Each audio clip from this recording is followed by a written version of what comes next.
everyone had a wonderful rest of your day yesterday, as the market pretty much just, you know, did what we expected it to and traded right up to yesterday's half back.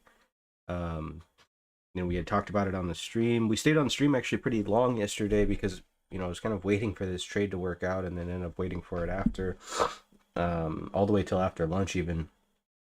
But uh, yesterday, if you didn't get a chance to tune in, it would be a good review, even if you watched it on like a 2x or something like that, just to give you an idea of how to kind of identify a market that's trying to go down that isn't doing a good job at it, right? And we saw the kind of trap that came in on that 1175, got the short-term frame traders trapped, and then was able to kind of squeeze up for the rest of the day. But first things first, the first thing that we want to do, as always, is zoom out. So I'm trying to pull up the YouTube real quick. So all right, perfect.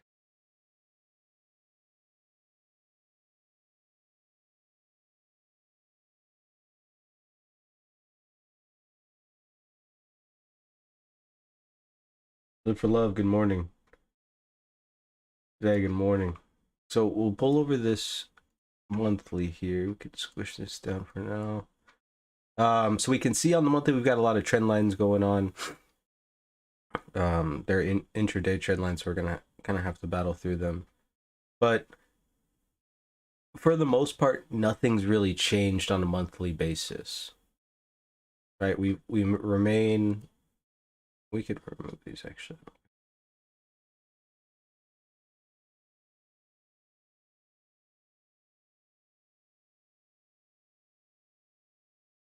All right, so we remain, within a monthly balance, a 2-month balance here.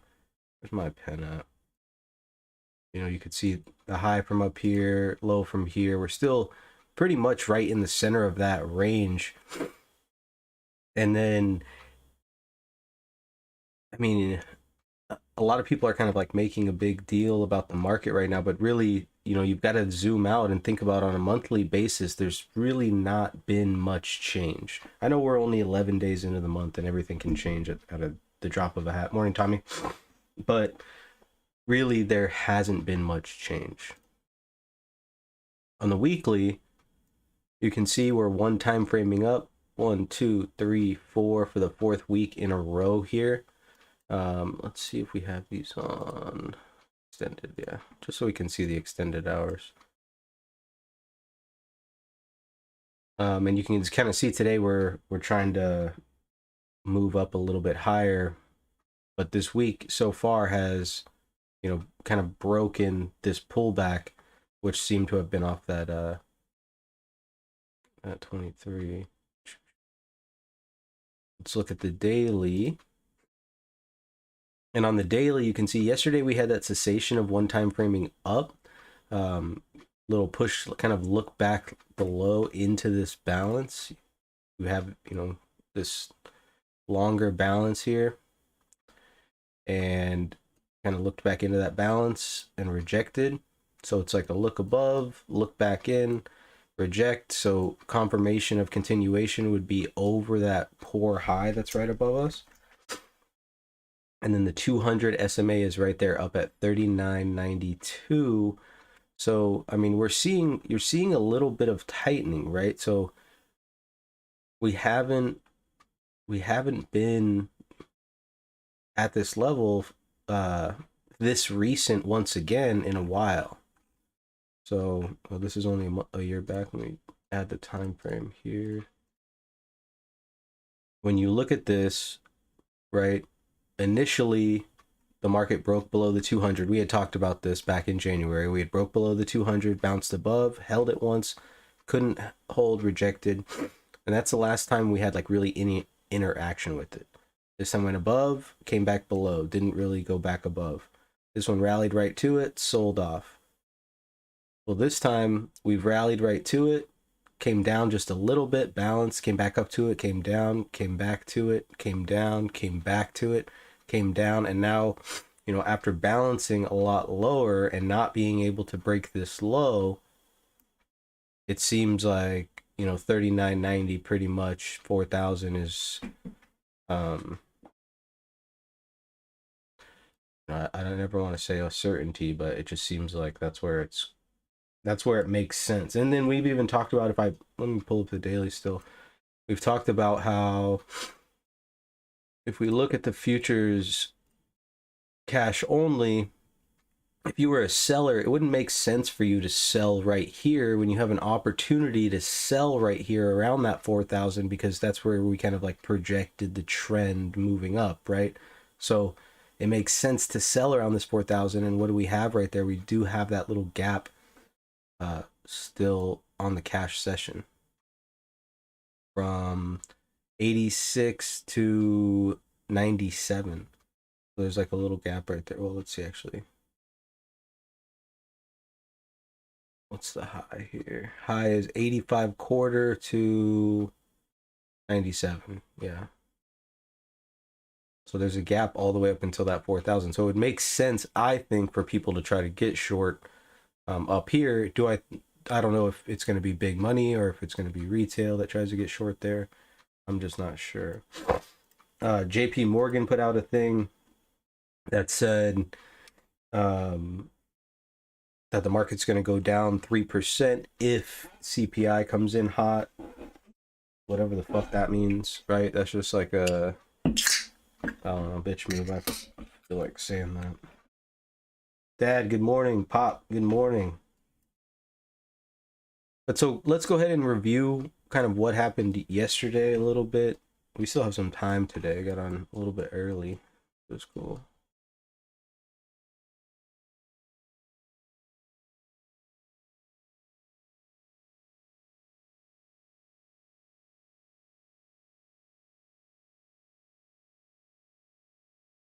So not race these for now. Okay. So yesterday we kind of had like this big volatility in the initial parts of Powell. We had set some initial parameters. We talked about how the market went into balance. We did a bunch of stuff to prepare for a move in either direction, right? I had been leaning a little bit towards the 42 because of the previous day's half back was there. You could see it. This little A right here that's in pink, that's the previous day's half back. So it's right above that 42. We had talked about that all day yesterday about how it makes sense to go back if it's going to repair structure. And so what's interesting today, right? Because I did kind of think that we were going to come up here and die. I didn't think we were going to get much higher. But we're up about 10 handles from the settle, 13 points. And the only references above are a previous VPOC and then that poor high. So if the market can't find the buyers that it needs to bust these levels right here, and now we have also another VPOC as well up here from the 8th. If it can't find the juice today, especially with how bullish it is starting off, so it should be drawing in like, all of the crowd, you know what I mean? John B, good morning. Lecker, good morning. Think about it like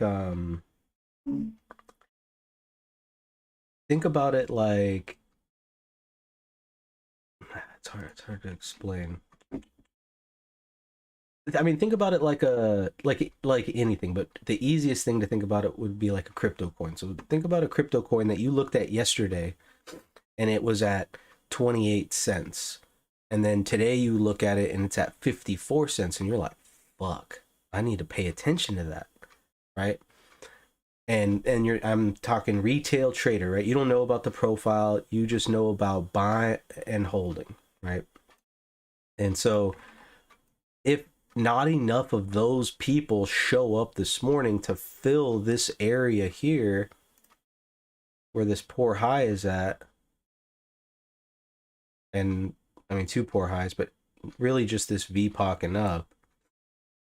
But if they're not able to fill this area, we could see sellers flip bearish, right? Because you're going to have like prop firms that are going to go with the market. So we assume retail is going to pile in early. We're probably going to get a little upticks early on. But if they can't fill this in, prop firms are going to start hammering, and then people will start liquidating, and you'll probably get a pretty decent retracement if this can't get filled. If this can get filled, well, then we've got good odds to establish above that prior day's poor high. If it establishes above there, 39.90s up there. We talked about 39.97 being the 200-day moving average, right? So there's a lot of references kind of in play today.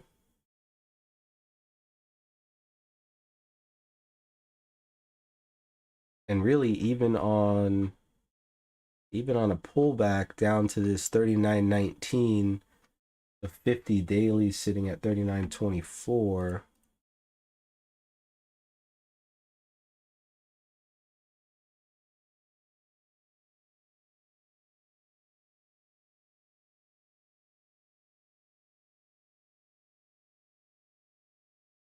You could see, and there's, we have a previous VPOC, we could see buyers here as well if there was weakness early on. So, I mean, and that's right at the top of balance as well. So we've got a real tight range. I mean, what's this? 50 points, not even. This is 20. Yeah, 50 points here basically to kind of remain patient and let the market show us what we want to do. We can assume that today, early on, we'll probably get a pretty decent tick. Remember, gap rules are in play and spike rules since we ended the previous day on a spike. Double R, good morning.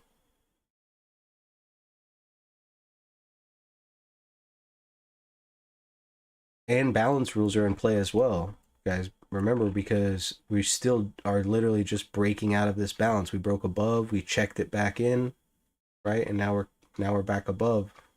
That's why these references are going to be key here. You can see some old references that we've had left on. I left on like halfbacks that have never been tested. I always like to see how it reacts there. Not that it's going to be like a level of support or resistance, but sometimes it is.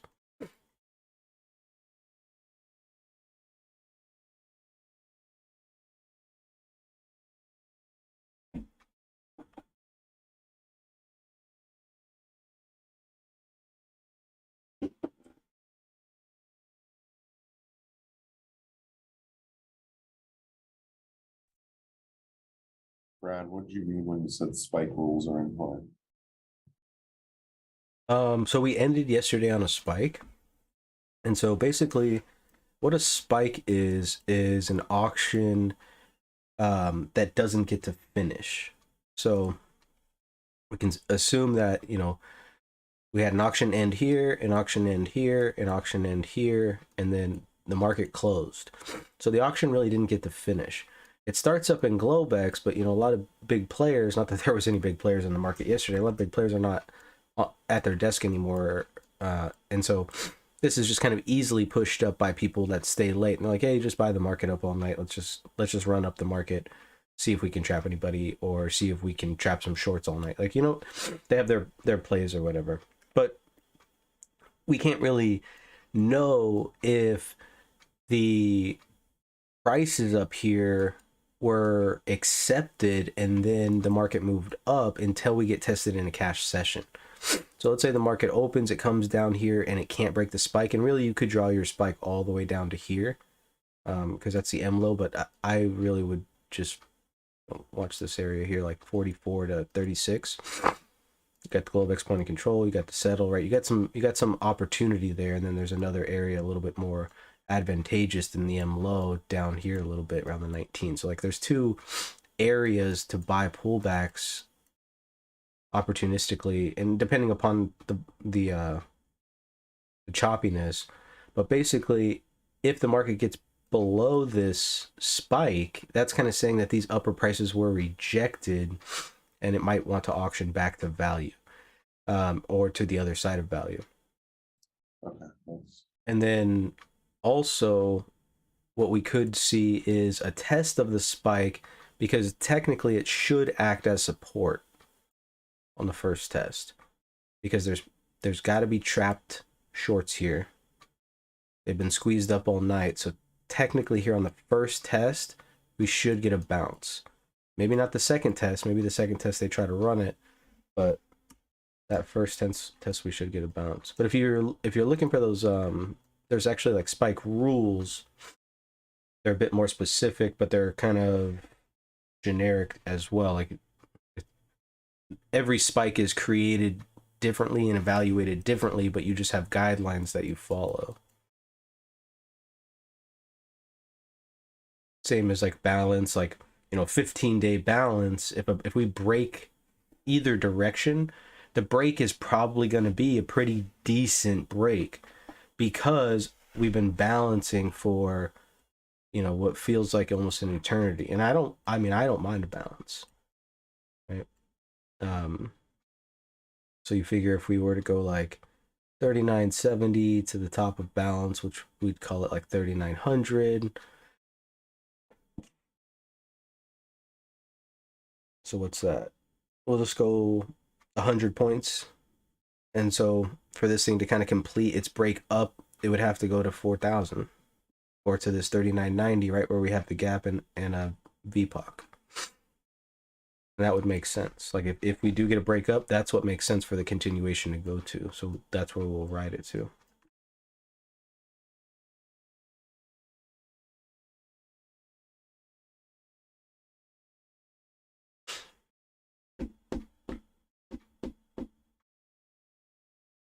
Israel, good morning.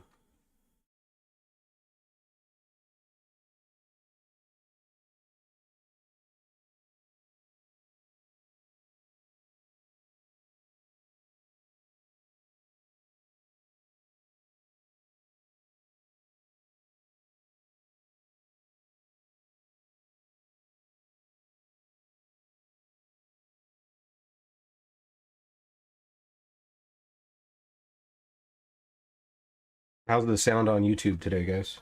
Better? No, yesterday there was some complaints that people were extremely loud because I had the volume and things all fucked up.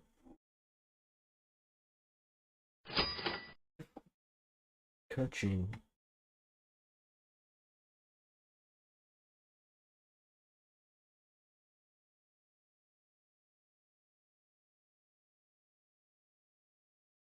Just right? Perfect. My Goldilocks.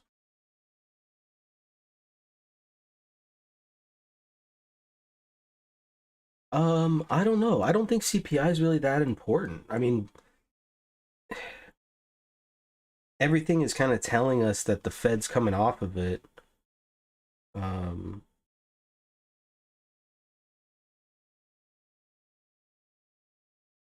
Pull this up real quick.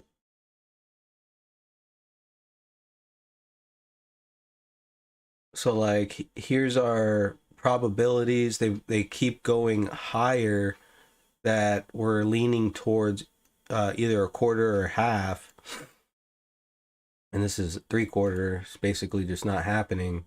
And this is not the Fed, right? Because the next meeting is in February 1st. It's February 1st, yeah. So, I mean, all these are old. We've looked at the dot plot as well. It's the same as it was last time because they haven't had another meeting. But I mean, not I don't think volatility is getting smashed, right? Um, it almost broke 20 yesterday. So the VIX almost came down below 20 yesterday. That's to me, I would say it's a pretty decent sign of bullish.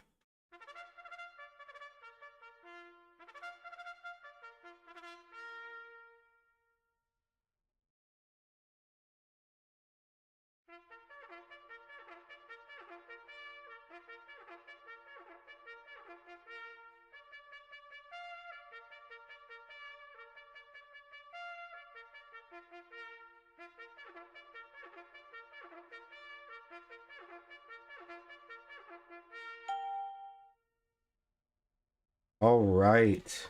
Perfect. Roach, good morning. Pop, let's get after it. Yes, let's get after it.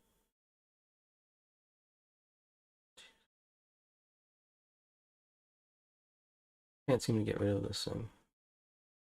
We've got a couple seconds. Let's look at the VIX real quick. Um,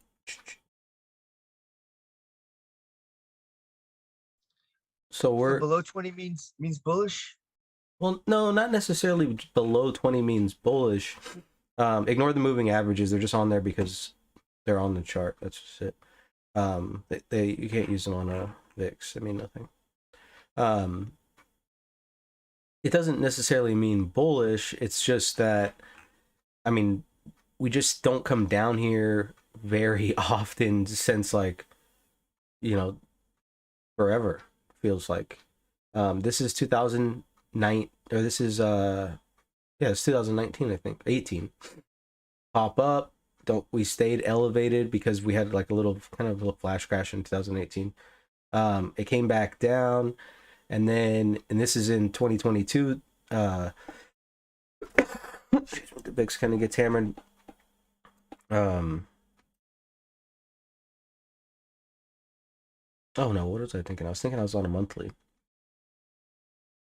But I mean, like, you kind of see the VIX like doesn't really come down here. This is back in 2021 when the market was just going straight up. All right, there's the open.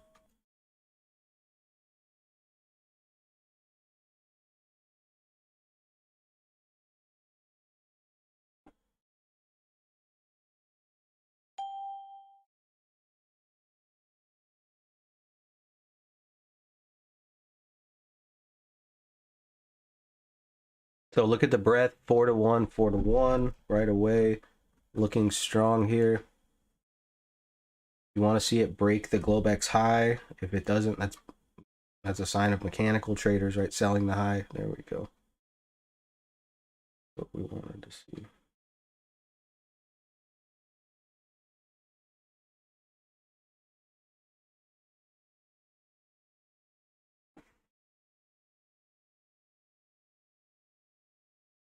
Back down to the open there.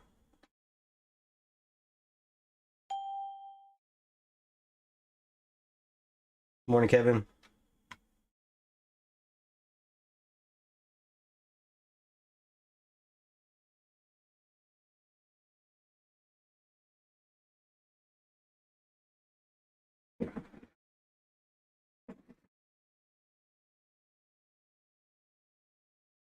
So we're seeing tech start to fade early.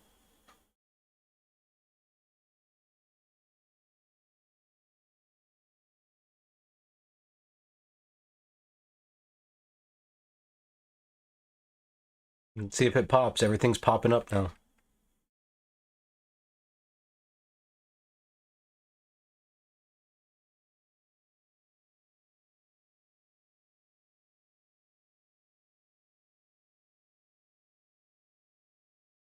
Back below the open.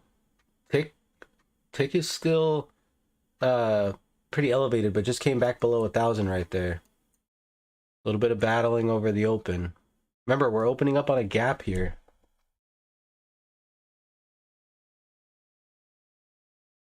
Really tight balance to kind of start.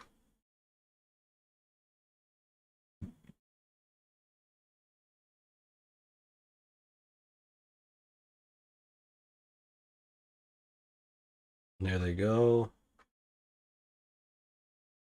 Tech starts to fade. Look how quick communications is getting smacked here. Apple's coming lower.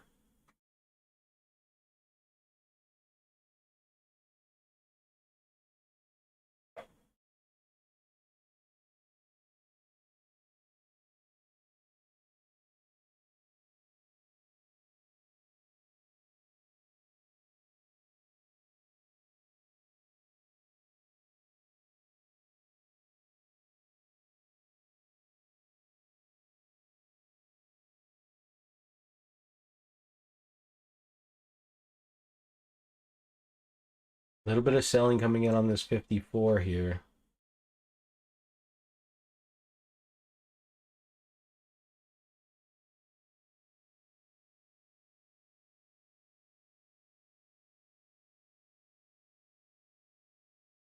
Is there news here at the top of the hour? That's only 3 minutes in, I guess.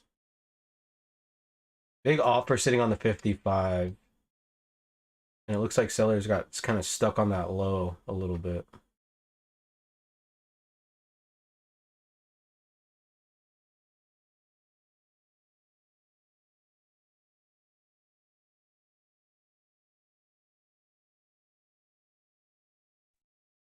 The only thing I see is crude inventory and 30. That's it. Yeah, that's all I thought was today. Yeah.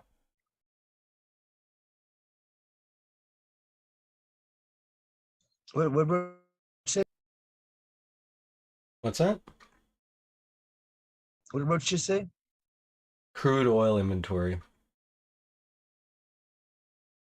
And that's at 10. But that won't be as big of an effect on the market as far as like, you know, like CPI or something like that. Like, it's not gonna make the market fucking go crazy. The oil market will get a little bit wild. Like, there's oil traders that literally, you know, just trade Wednesdays. Because oil's it's a beast. But you could also trade the micro oils, and if you like a nice trend and you're able to sit in a trend and pullbacks don't scare you, oil might be your best friend.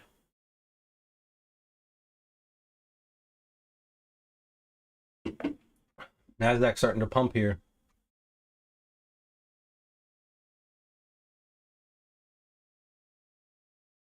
Dies out right at the same spot. This is where all that selling came in earlier.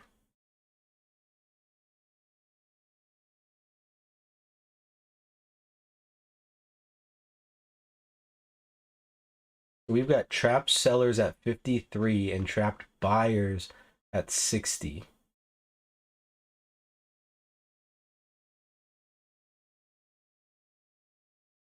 So if you were to kind of take this little 7-point range, we're kind of right in the middle of it right now. So you assume they're playing a little bit of tug of war here early, with the open basically being the center line.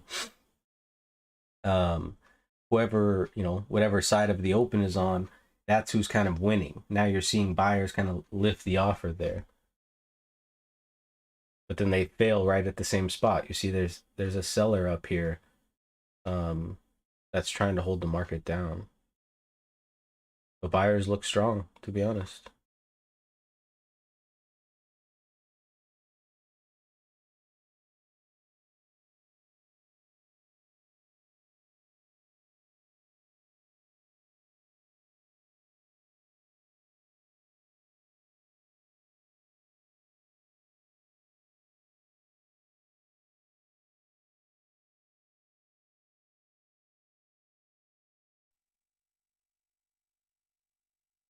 Yeah, it looks like 59.5. You might have sellers stuck.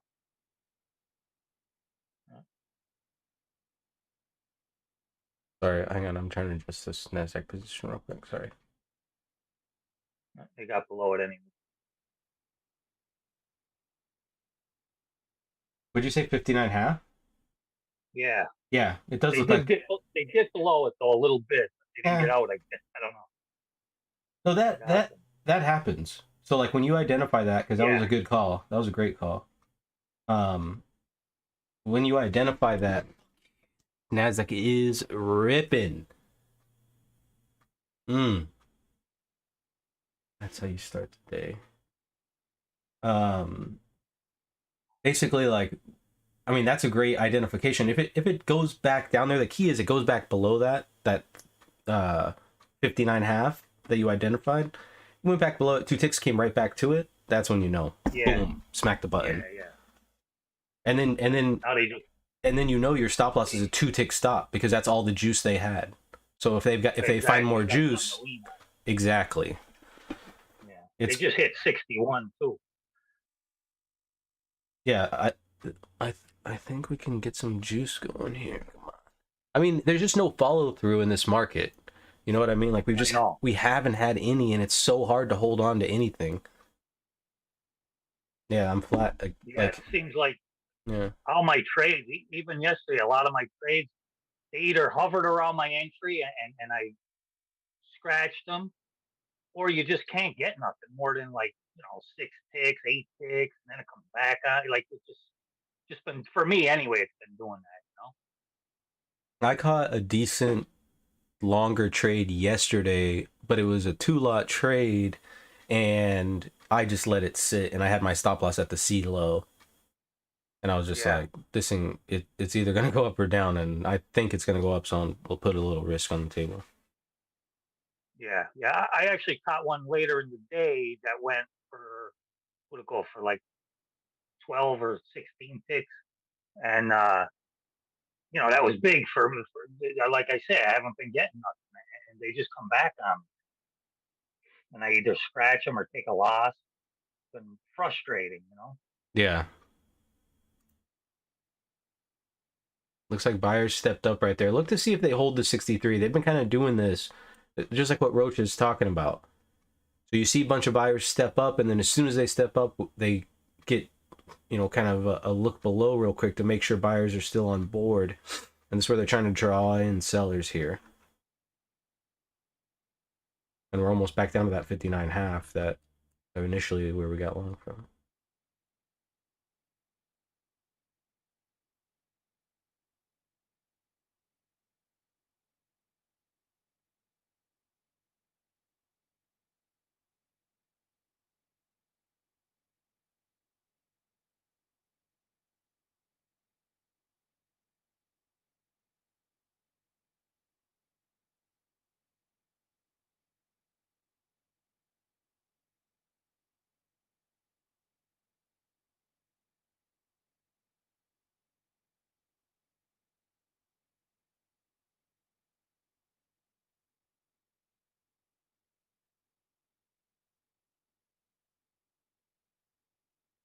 It's trending, but like choppy trend. Yeah, you know. it's just a very slow trend. Yeah, exactly. I was just Yeah, thinking the same thing. I just added one it's at not good for me. 61. Oh no. Well, because I like to scratch. I like to scratch them if they don't go. Hmm. But I gotta adjust, I guess. Take a little less size and adjust. I think Let this them year sit. I think this year you might have to be honest. I think Yeah, I don't think it's gonna be like last year. Last year was insanity. Like when stuff just went, it just went. Like, yeah. you know, the ranges on the daily chart last year are just, I think they just can't continue, especially not with the VIX this slow. Now, if we get a VIX that can catch some momentum and maybe spike up, then there's some possibility there for some more crazy ranges like that. But I mean, VIX is at 2073 here.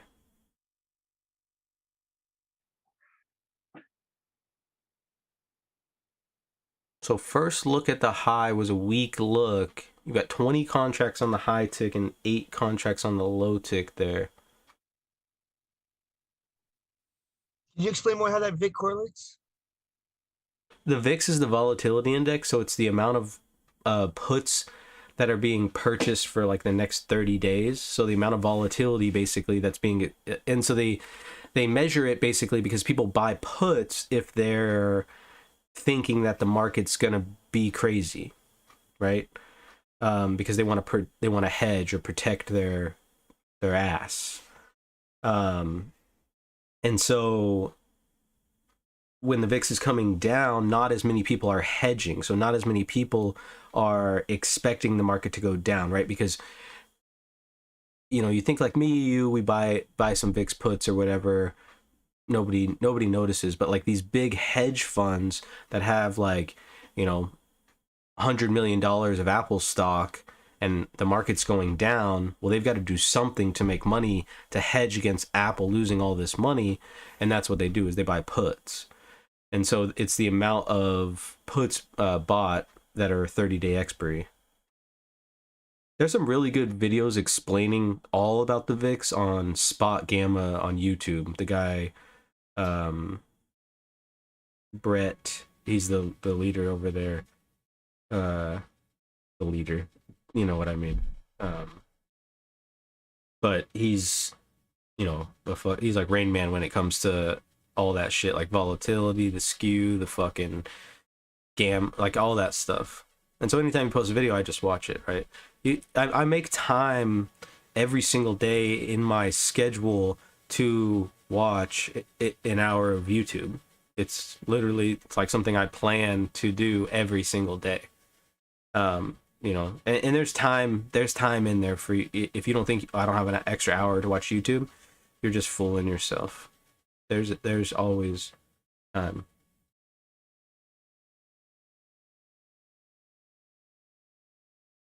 It's called Spot Gamma.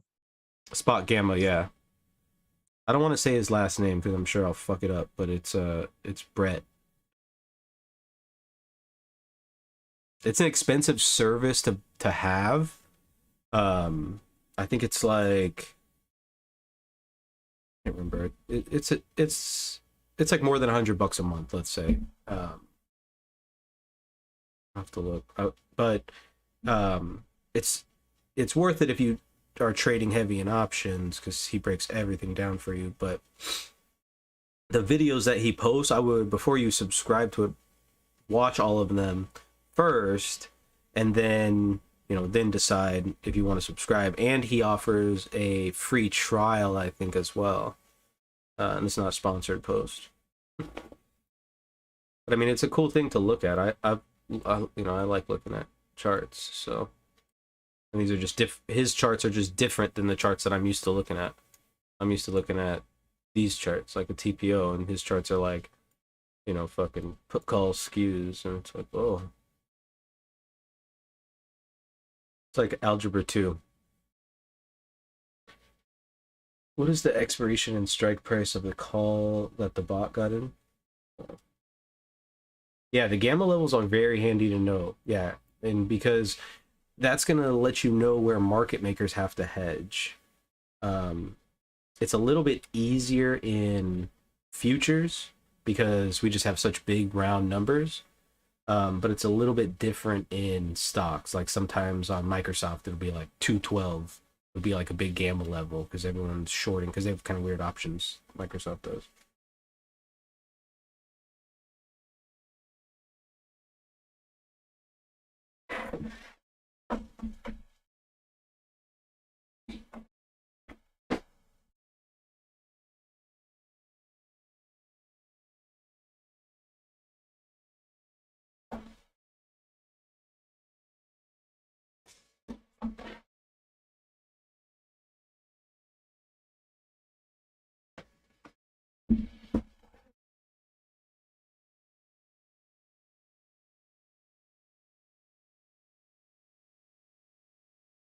So interesting, we trade right up to that VPOC and then just kind of stop.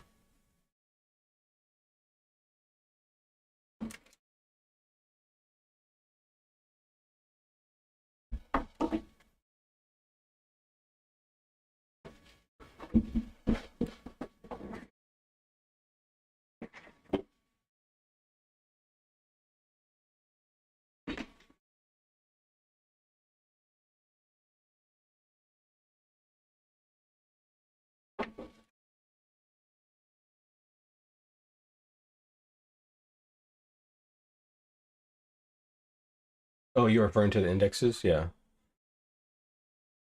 Yeah, those are good to know as well. They're just a little bit easier to know without doing as much legwork, I guess.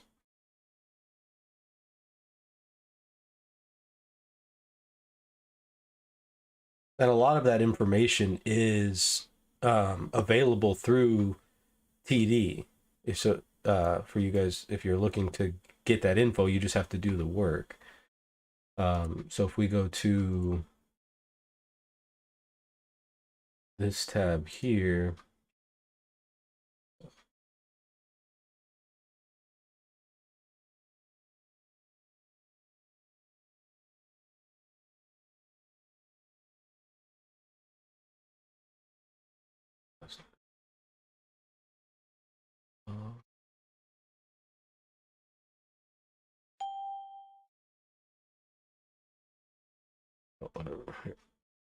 I mean, this thing's about to Five break that. hundred, Yeah, it's about to break yeah, the high, so I don't want to cover it up yet. 500 and some just lifted 65, I think.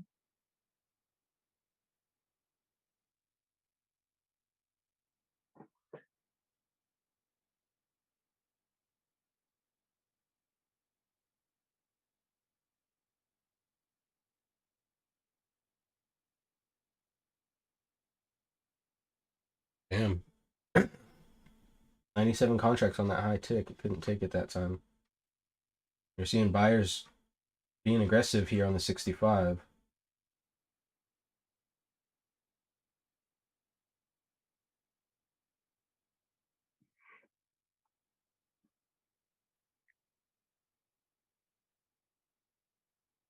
The breadth has kind of cooled a little bit since the open. It was at, remember it was 4-1, 4-1 on the open. It's a little bit less. You can see the tick is kind of getting a little bit weaker here.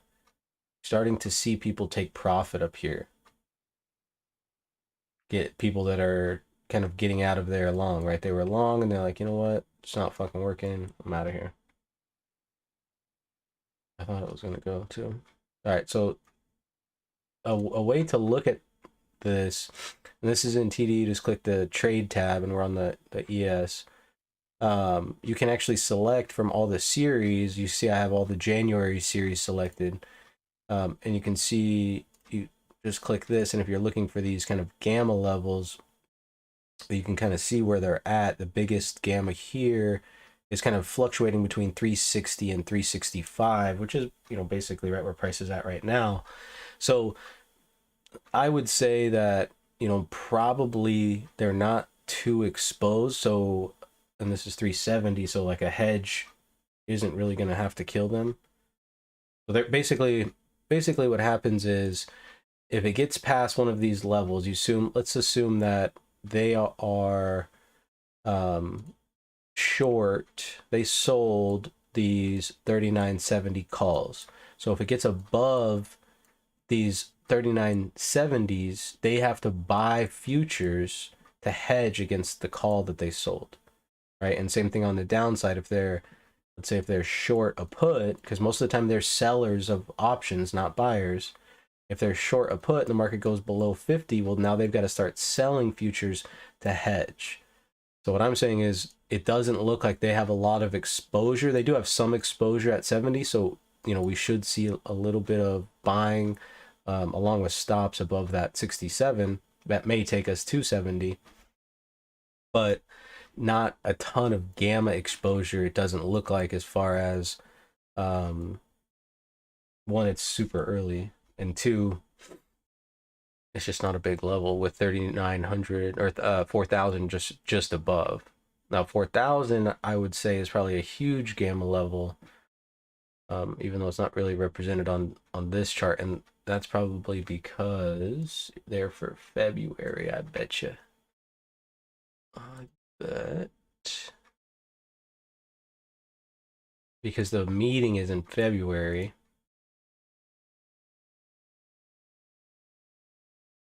Let's see where it takes the gamma out to.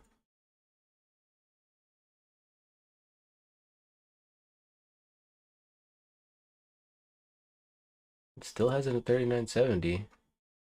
They must just not be expecting a very big move.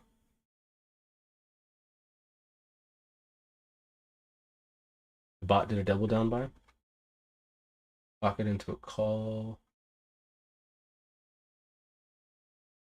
Oh, got into a call. Okay.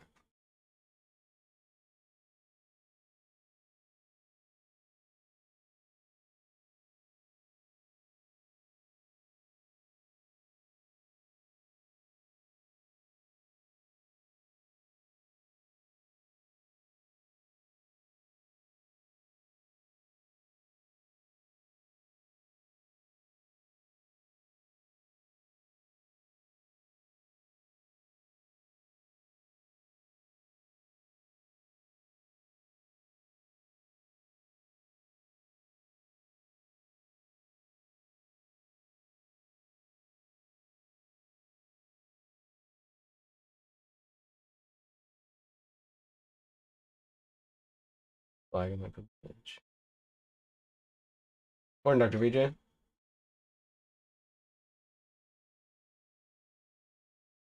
$10 until B period opens up. This feels like the longest A period in the entire world with this or in the entire history. Look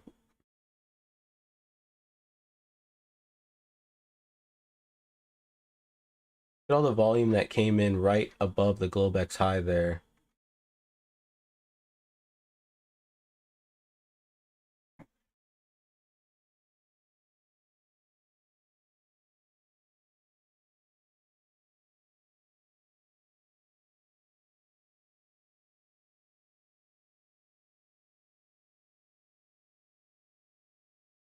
Look, healthcare's flipped red.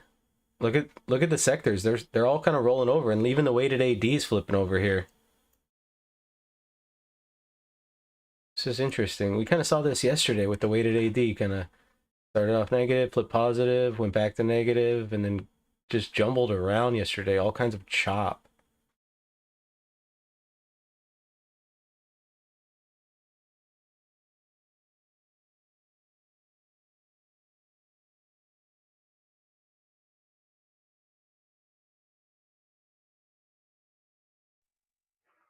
Looks like everybody had their stops at 59.5.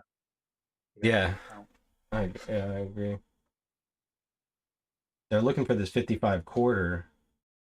The sellers are trapped at like 55, below 55. I think they short covered there because there's, that's as close as they're gonna get. Yeah.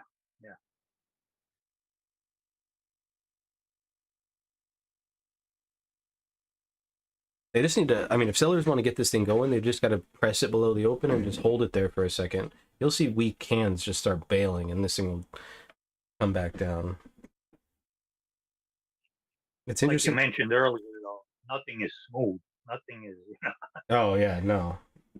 I mean, like, just the amount of choppiness, and we're in a 13-point range. This thing it's disgusting.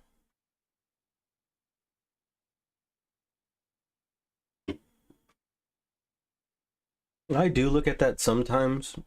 Um, I look at it as a area for continuation. So, like, when we had this next day, like this day here,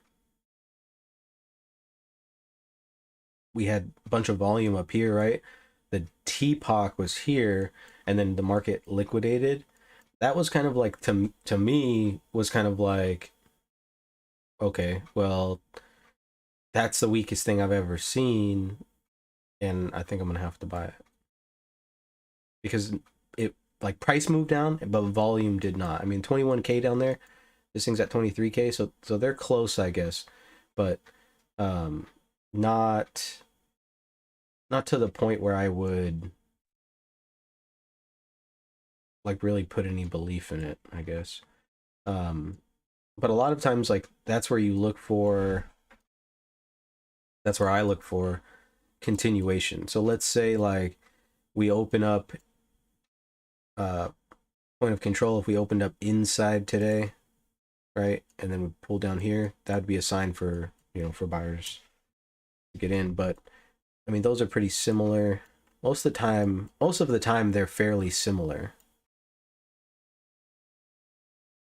Like, there's a little bit of deviation there. Those are right on the same spot. A little bit of deviation there, but there's most of the time they're pretty much the same.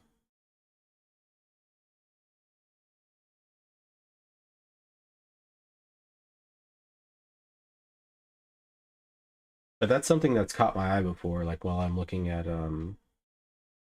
like an extended profile chart.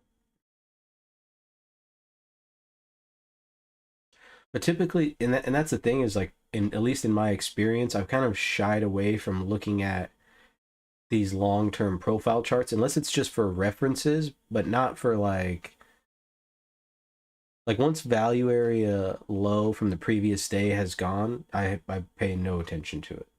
Right? The only thing I really track is points of control, highs, lows, and halfbacks, and that's it. But that's just for me and my style, I guess. Look at the rest of the market looks starting to look weak. Tech and healthcare, our two biggest sectors, are really kind of rolling over, and the market's back below the open. And if we get a negative tick here, that might, give us our sign of gap closure. And gap closure would take us down to 42. They're covering again on that 55, which is where they got stuck earlier. But no bounce that stays below the 60 can be really accepted, even though we're back above the open. It's got to get back above half back this time for us to believe that was actually, there's a buyer.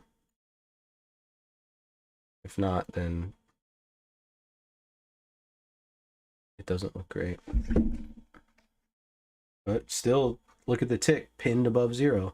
Is it interesting start to the year? That is for certain. Remember, it's got to get above 60 here. Don't get drawn in by a little bit of a pop. Let it get above 60 and establish. It has to get above 60 and establish, or it has to get above 60 and go if it's going to get any kind of continuation, because it's got to get some stops. There's no follow through yet on either side. And look where all the volume's at, right in the middle for the most part. B period opens up. So A period's a 13.75 point range.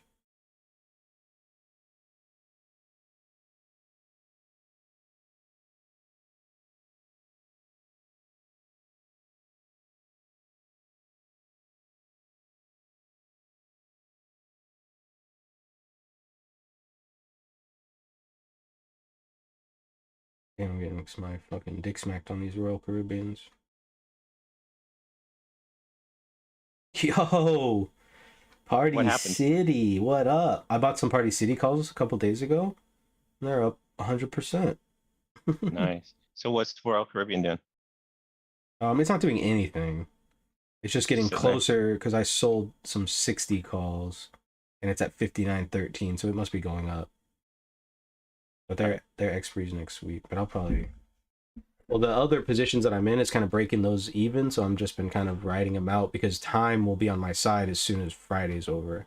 And if volatility smacks the market down tomorrow, even if it doesn't stay, but we get a push down, it should take out all the volatility in that RCL, and I should be able to I didn't get that. close those as for a profit, which is kind of Nice. what I'm hoping.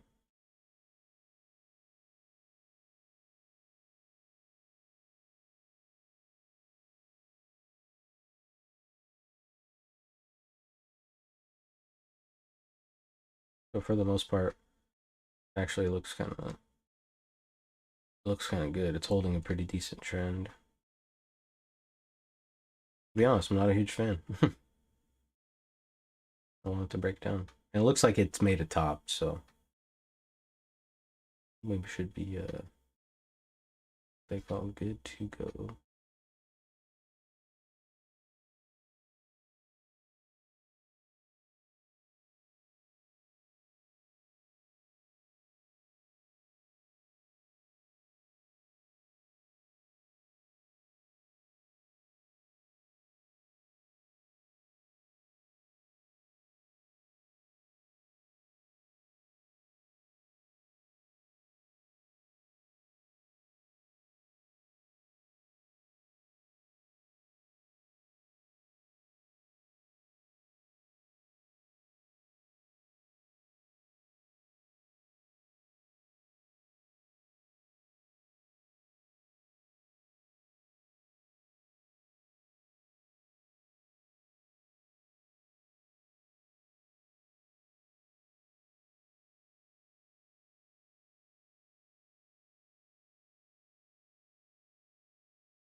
Okay, healthcare's trying to go green here. If tech starts to catch a bounce, this thing could pop. We're back above the open. Like I said, we need to get back above that 59. But if we get back above that 59, and we're gonna break a downtrend on the tick here.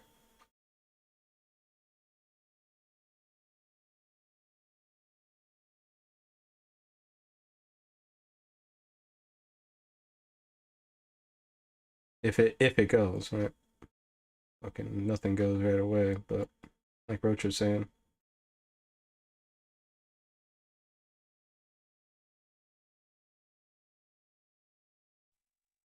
Yeah, I think for me anyway, make sure I scale and just kind of, I'm taking like, you know what I mean?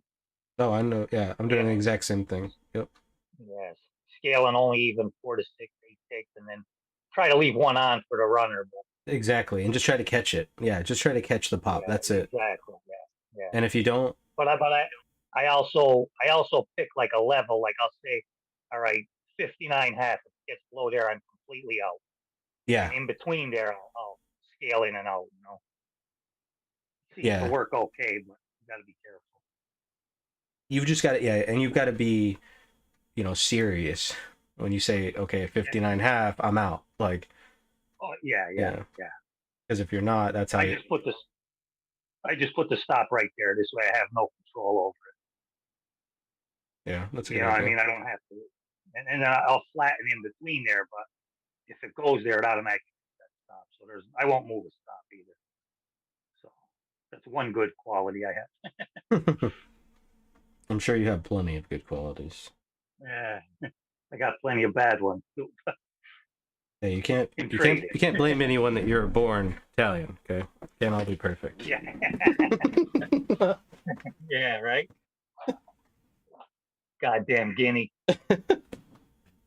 I'm only half the time. I got like Dutch, German. I might have a little Irish. I got all kinds of. My mother was 100. Yeah, we're Irish, um, Mexican, and like some like Scandinavian in there. The Havens are. Oh yeah, I really want to go up to Ellis Island and like search the book, but what I think happened is I think whenever the like our family came over from Europe, whether they were Scottish or Irish, back then it's like pretty much the same thing in English, yeah, yeah. it's like the same. Um, but um, I think they changed their name because I've Yeah. never met anybody ever with the name Haven that's not related to me in my entire life. Yeah. I met a kid one time with the last name Havens. He had an S on the end. Um, but Yeah, I run into Rollins, and they have no relation. But mine's Roland, no S on the end. No. And it was changed also. Supposedly, it was changed from Rulin to Roland. mm. And I I don't think know. I think a lot of like Irish Italians when they first came to the United States changed their name because they didn't want to be, treated like shit. Yeah. There was a lot of shit going. Who knows what they did? My Yeah. grandfather came over, and we didn't even know he had a birth certificate for how many years. Well, somebody found it after he died. One of the family members found it.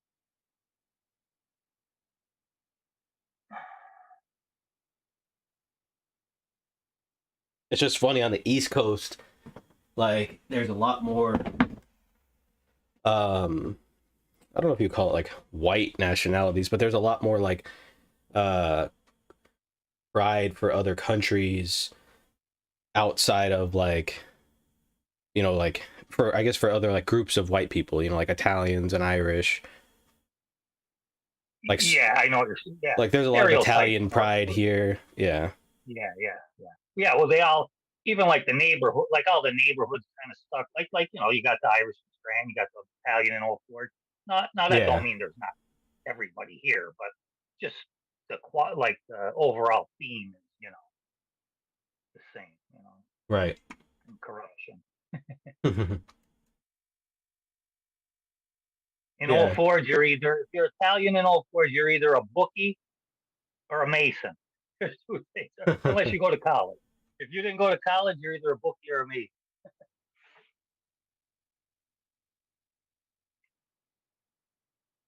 Yeah, it's just so funny, like compared to the West Coast, it's just not like that really. Yeah, Like no. nobody's like, I'm Italian.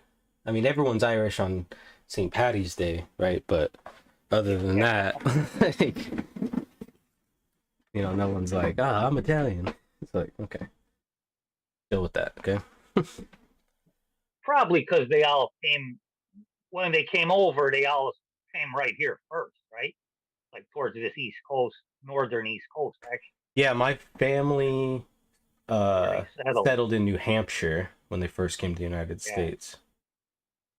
So that's probably why it's like that. And then when they scatter over to the west, they don't really care Well, like, anymore. yeah, well, and the Well, breed gets like, you know, yeah. Diluted. you know,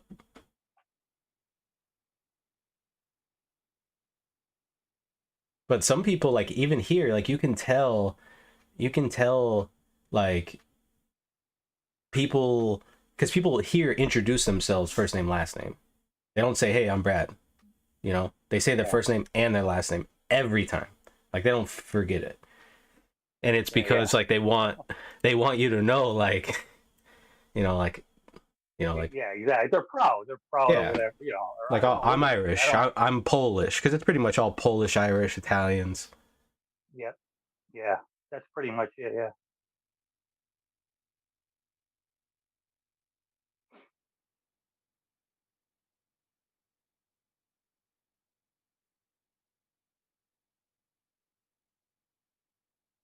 Look, they're battling here and they just cannot get this thing going. This 63 has just been a gigantic pain in the ass. Look at all the volume coming in right here. Yeah. If we can pop it up, if we start to see this VPOC shift up, which we're about to see, and the market starts to move up, we're good. This is what it's looking like here.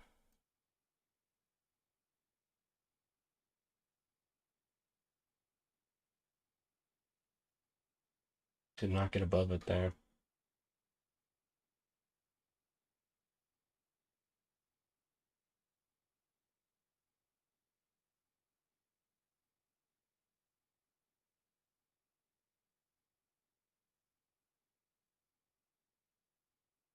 Nasdaq pulling back a little bit here.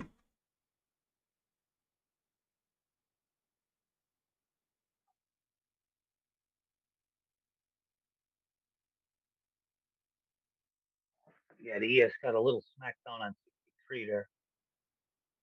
Yeah, but look, I mean, then you see sellers get trapped on Coming right back. 61, Yeah. Yep. and then boom, right back. Like, there's just no range here. There's no follow through. There's the VPOC shifting up. Look at the tick. If the tick can break trend, I think that's going to be our sign. Come on. I'm already long, to be honest with you guys, but I'm long from 59. But, I'm not going to let it just run back on me forever. I like to see this thing go. And I've been doing like what Roach and I were talking about, like getting in, taking some off, getting some, so no matter what, like I'm going to end the trade up ticks, right? I've just been stealing ticks off the market while we just sit in this 3-point range to try to build up a runner.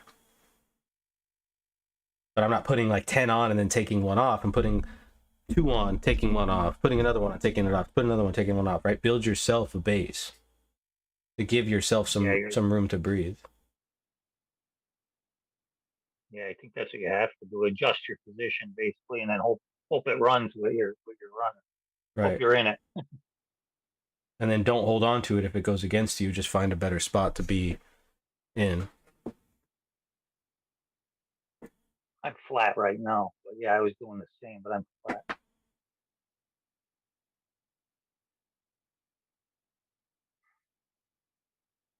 Ticks going back down to 0. Still holding that trend.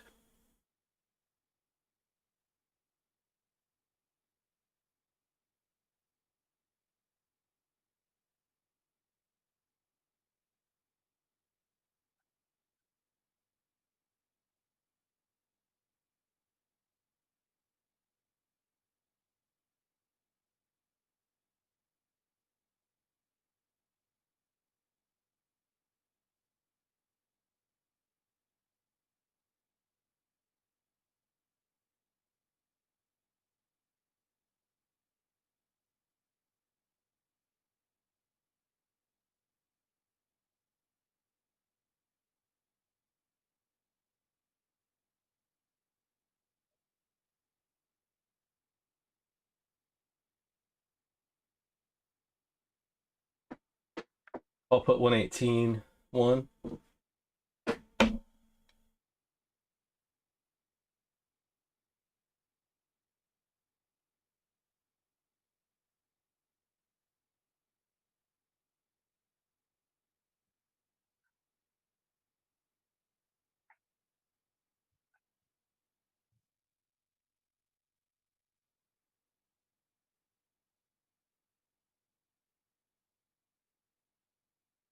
I think what they're doing is just battling it out to see if we're going to go get up into this next consolidation range or go back down to our lower one. Seems to be, Anna.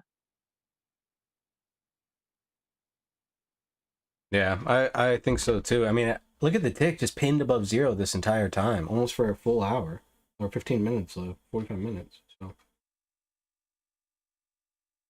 Yeah. I mean, on a little bit longer term, not.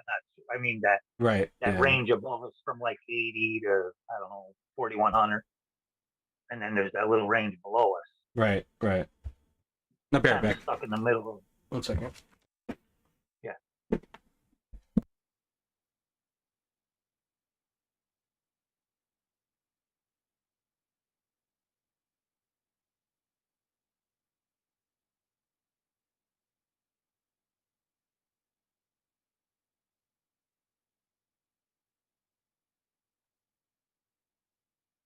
Yeah, accounts have been pinned to the upside for all morning so far. I mean, you can look at the history in the channel, and since the beginning of the day, I mean, it's just been 2 or 3 digits. Well, above, let's say above 80. I guess there's a 47, but So average they're it's been. telling you, they're saying bullet. Well, that's what that says. I mean, obviously, this is Okay. not a complete indicator of the entire market, but it's saying that it No, feels that I know. based on the data that it's getting, that it's showing more upside. And I actually just recently added a new indicator on my thing. Oh, dang. And I step away from the computer for a second, stop buying, and you guys let the market fall apart. It goes below 0 for the first time. I wanted it to pick me up. I told it, I called my guy. I said, hey, I have an order at 58 quarter. Can you get it to, drop down and pick me up?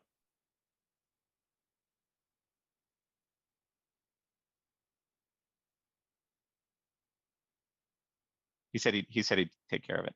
Oh, That was perfect. the bottom line. Conclusion. So we just close our eyes and press the buy button then.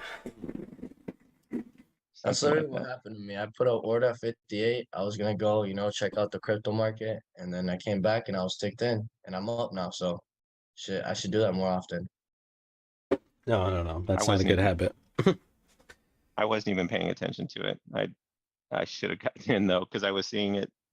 Yeah, no, that was me. I wasn't paying attention and somehow like ticked me in. I totally forgot how to order it, but hey, it worked out. That was luck or lucky.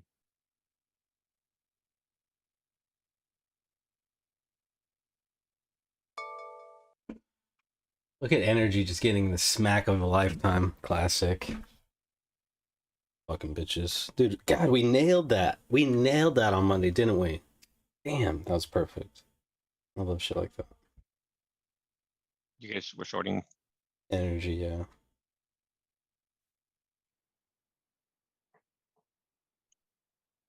Yeah, Chevron. I've been watching the bot because this is the first day of this new year that the bot has played. And so far, mind you, it is underwater right now, but I'm in 3 buys, which is kind of exciting because if this thing does what these counts are showing that it's going to do, or wants to do, I should say wants, not gonna, wants to do, this thing should do nicely. And first day of the year, if it ends in an up, that's AMD basically bounced right off of POC from yesterday. It came down, hit the POC, bounced up, went up above the value, or actually went up above the hive yesterday. Came back down, hit value or hit POC again. Now is on that second bounce. Nice. I'm just hoping it holds that trend. maybe I'm hoping it's gonna be rejected and that's it. It's like, oh, 2 rejections. We're never gonna go back and talk to the POC again.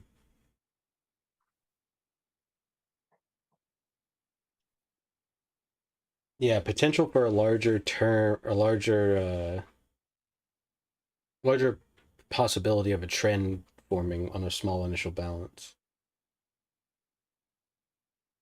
I mean, really, we just assume here that, I mean, you could probably start using, because we're spending so much time up here, the Globex high as a pivot, because, I mean, one, it's half back, and we've been using it as a pivot, but two, because of the Globex high, it's either going to get accepted back into this range. If it does, it'll look to close the gap. We did get one negative tick for like a half a second, so the possibility is definitely there.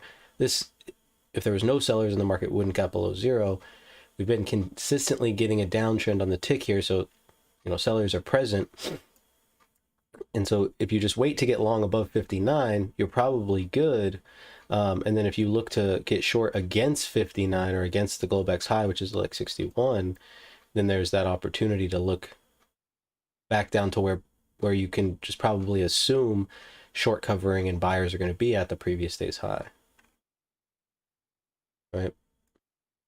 So you have that as kind of like your pivot area, and just pick your poison and be careful.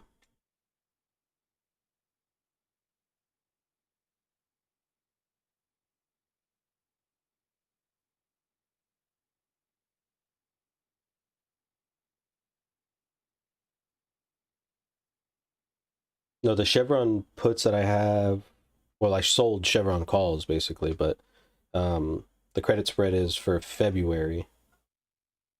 But we sold at perfect timing. It's up 33%, 31%. Those Amazon puts that we sold worked out money. That position's up 57%. So that might be getting closed today. Amazon's on a tear right now, which is what's holding up the market. XLY. VIX is on the high here. Dollar's not doing much. NASDAQ looks a lot stronger. Dow looks weak. ES is mid-range. Weighted AD looks like it's freaking barely holding on. Fingernails. Yeah. Well, you're seeing the divergence there. Unweighted, we're below zero. Weighted, barely above zero. Yeah. Oh, true enough. That's what the line is versus the bars, huh? Right. Got it. I didn't know that.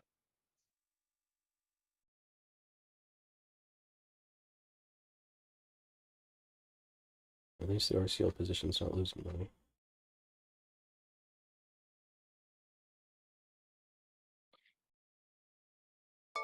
And we shorted Wells Fargo too, and that thing's up 22%, so not bad.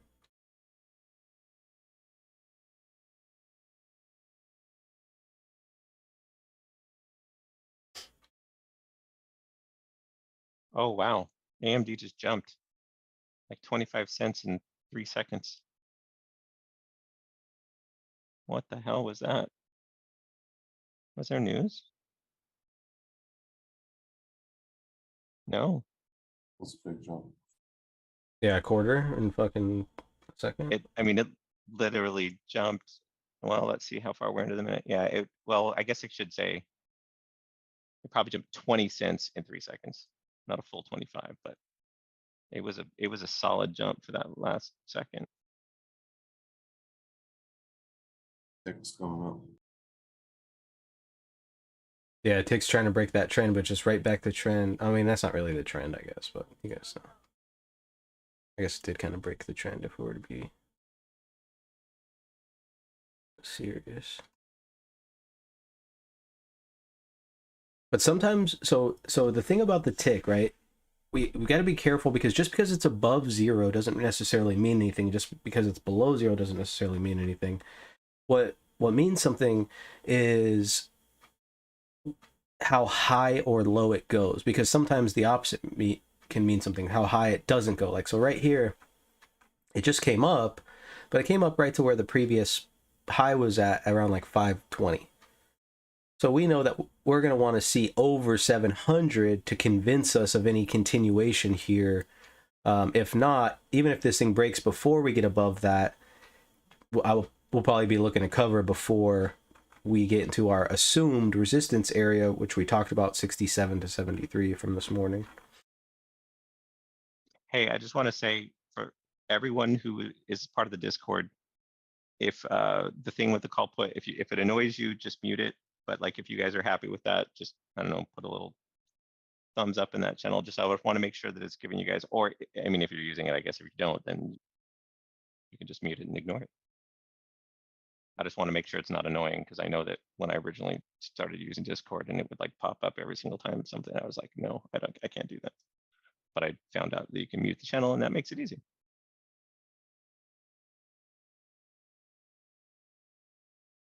Bearable. That's the term, bearable.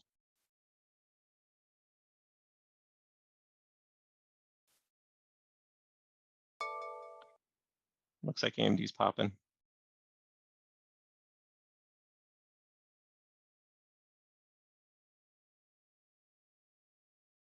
AMD's got a clear.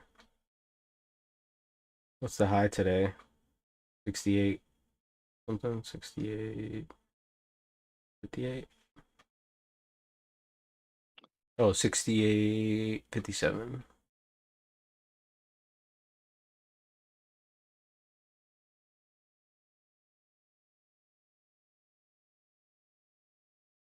Yeah, if people don't like it, they can mute it. Like, they'll survive.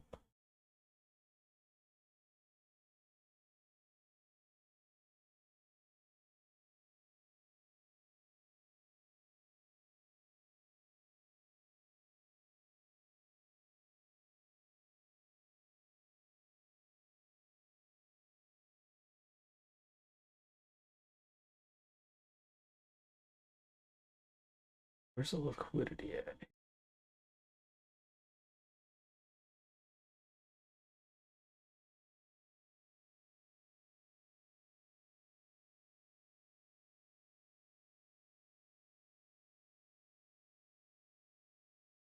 You see how thick the book is on a day like today?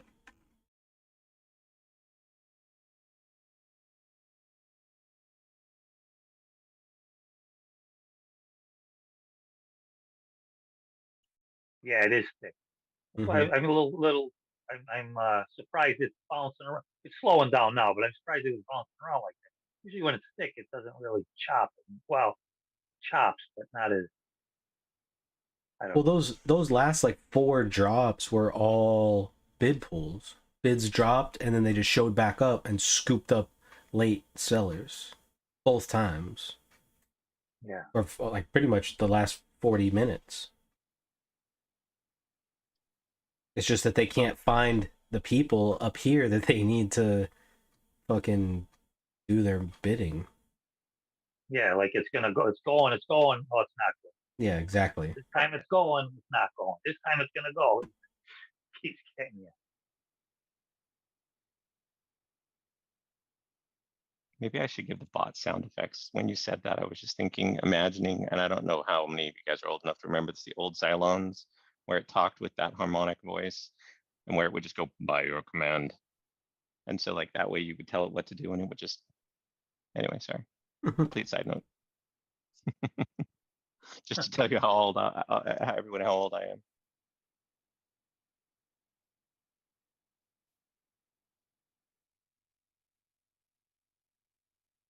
How old are you, Steve? 51. Oh, same age as me. And I don't know what you're Yeah. talking about. You didn't watch, did you watch Battlestar Galactica? The Oh, original no. one. No, no. Fucking Yeah, you nerd. had to have watched. Sorry I wasn't a fucking nerd. Yeah. Well, maybe you missed out because fucking nerds are the ones that, you know. Yeah, get in exactly. there and do fun Exactly. stuff. Now you look back and you're like, damn, I wish I was a fucking nerd. Dude, I I'm have a telling you coding right job now, working from home. I got into it. I mean, I didn't go to college. I got into it purely randomly. I got hired and my boss was just like, he didn't really want to understand technology. And he was just like, I need you to know what, I mean, he kind of had an idea, but he didn't understand it. And so he like threw stuff at me technology wise. Like I had to work on the computer and I had to do all this stuff. And then it was right when the freaking tech boom took off and I got hired. I had to take a phone interview and I answered 2 of the questions wrong, but but they still hired me anyway.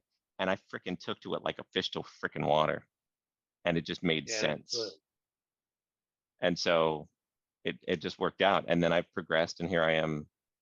You know, I've been programming for 25 plus years. Yeah, that's good because our generation, you're a rare, you know. Our generation, not so much, didn't get into it as much. Some did, but you know. It's interesting. There's a book called David and Goliath: the Advantage of Disadvantages, and it's interesting. Like one of the statistics in it is that more than half the CEOs in the U.S. lost a parent at a young age. So Yeah, they it's were in, forced into it. Yeah. the point is that that clearly that's not an insignificant statistic. Somehow or another, that makes a difference. And people who have disadvantages tend to compensate in other ways that most people just don't. Like if you don't have that problem, you don't, like people who are dyslexic, people who have learning disabilities, autistic, whatever. I mean, it's just, and sometimes it is a benefit and sometimes it's not. Like more than, I think they said more than half the people in prisons are dyslexic or had some form of learning. I don't remember if it was dyslexic or had some form of learning disability, but bottom line is that it can be a benefit, but it could also be a curse. And it's all in how you use it. But that book is amazing because it really opened my eyes to all these little, I mean, I struggled with school, which is why I never went to college, because it just wasn't something I could do. But technology was something I could freaking pull out my ass. No problem. Yeah.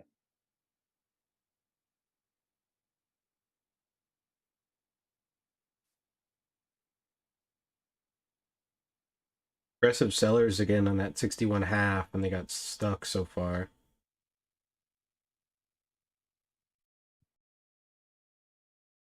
Fuck those sellers. Yeah, they was buying up around when it was up there around 65. They keep getting stuck up there on 65. They're buying it hard and just keep coming back down. I think eventually it's gonna pop though. Well, that last time 65 was selling. That last pop from up there, to me, it looked like selling. Okay. Like, it kind of looks like a seller came in, and now we're having mechanical pour high.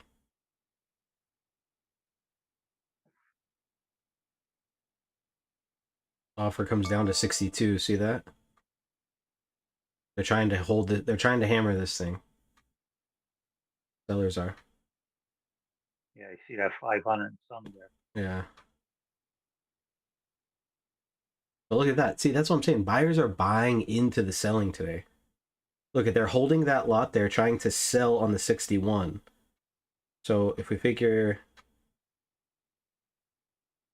if we break below 62, if we break below 61, we're going to go down below the open. Probably. If that was like, if they're holding it up, or like holding it right there to close longs above the 59.5, which is where most of them are long from. So here's the 61.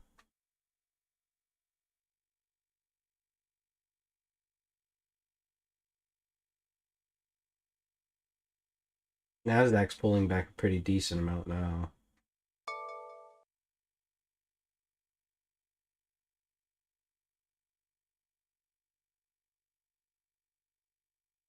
They're stuck. They're stuck right there. Sellers are stuck, or they're gonna be if they don't push this thing lower. Right? Yeah, they're selling the fuck out of this thing. Yeah, 60, 75. I saw them get stuck quick, but I don't know if There now they goes. got it. Yeah, there's the 59.50.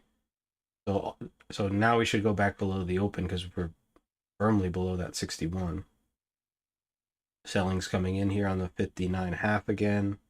Those are weak hands covering shorts.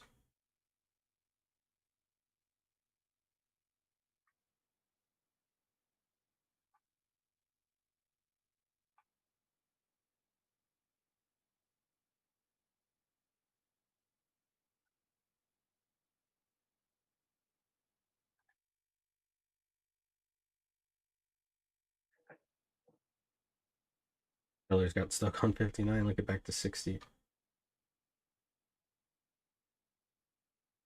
Above 62, that's where that big offer was at. Above 62, that's where you could probably get some some stuff going. So like I know we've been buying the 59 pretty much all day. I don't think it's a great idea this time. Might want to wait a little bit more patiently to see how that 62 acts.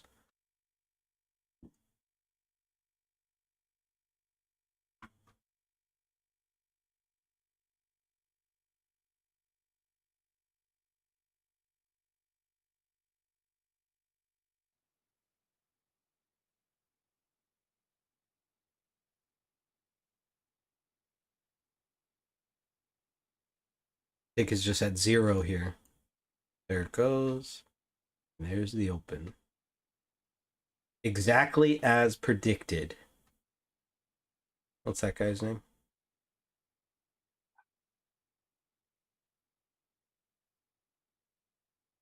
Nostradamus? No, Carl there's some fucking crypto YouTuber. I was just kidding. Uh, I think I knew who you meant. I was just like, Yeah, I some crypto YouTuber like says every time he always says exactly as predicted. Like he's just Yeah, always Carl. Chris. Chris. Yeah. Chris and Carl both it, yeah. Yeah. Sebastian, why is what you said love that? Why is that? Why is what? Oh, why is why are the books more full today? You're on that tangent. I'm not sure, to be honest with you. Um, it's it's been happening like every once in a while when we've been putting in these really kind of tight ranges. I think what's happening is they're not letting the market move a lot because they're trying to decide if they're going to accept higher prices or not. And so they've been just kind of like propping it up. And every time we come down like this, we've just seen like a book basically pull. We're not really seeing it this time. But you know, it's like I don't know, it's just kind of an interesting thing if they're just trying to kind of like hold it in this position to basically gather up inventory is what I assume, right? But wherever they are going to move the market, let's say they're going to move the market up, which is kind of where I'm still leaning, right? We still have a gap below us. They need to build up the inventory to break this spot, I think. And this is some like we were, this is what I was thinking like in the morning, why we would get rejected up here in this area, because there's just no buying. So if there is stronger money in the market, which kind of seems like it based off of the gap and based off of that reaction yesterday, that there's a longer term buyer, intermediate term buyer, let's say, kind of buying up a little bit, buying on these pullbacks. They don't have the liquidity that they need to get out of this position here.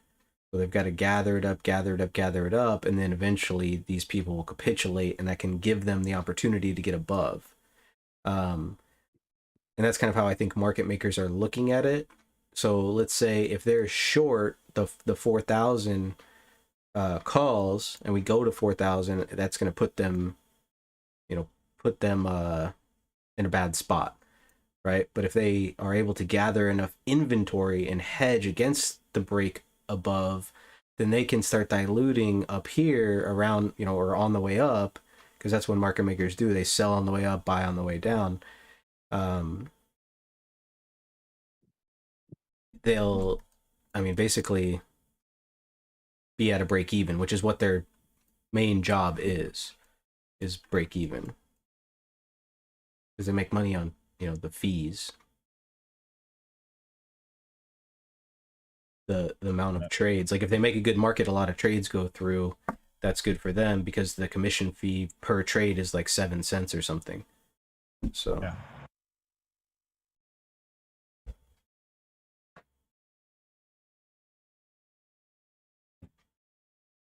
that's just what I take from it. Whether or not that's what's actually happening, I honestly could not tell you. No, that makes sense. Yeah, I kind of think too sometimes, I don't know what comes first, but when you get the tighter range and the thicker book, they're trading more size because they're not getting as much movement. You know what I mean? So you're getting more size per tick. Makes sense? Or no? Made sense to me. Like when the book is thin and it's volatile, you're not putting much size on because it's risky. And you don't have to you know.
A little bit of selling on this 57.50 here.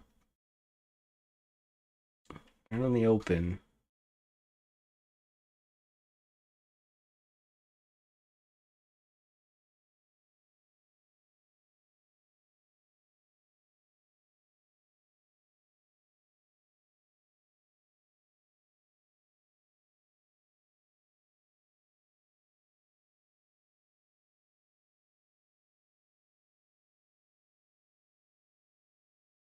Watch for the offer around 60. I think that's where the offer was at, 60.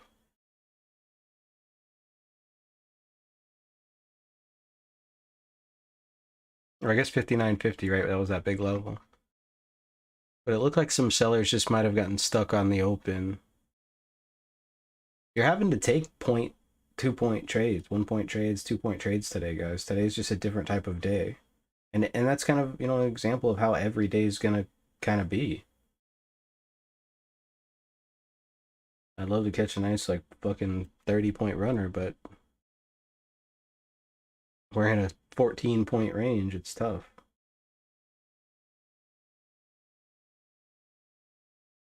Look at the divergence between the weighted and the unweighted starting to grow here.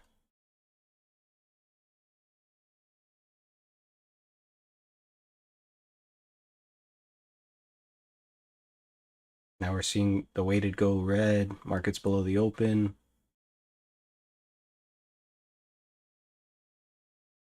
The tick for the most part is kind of just staying in this little downtrend that it's been in. They're doing the gap and trap from yesterday.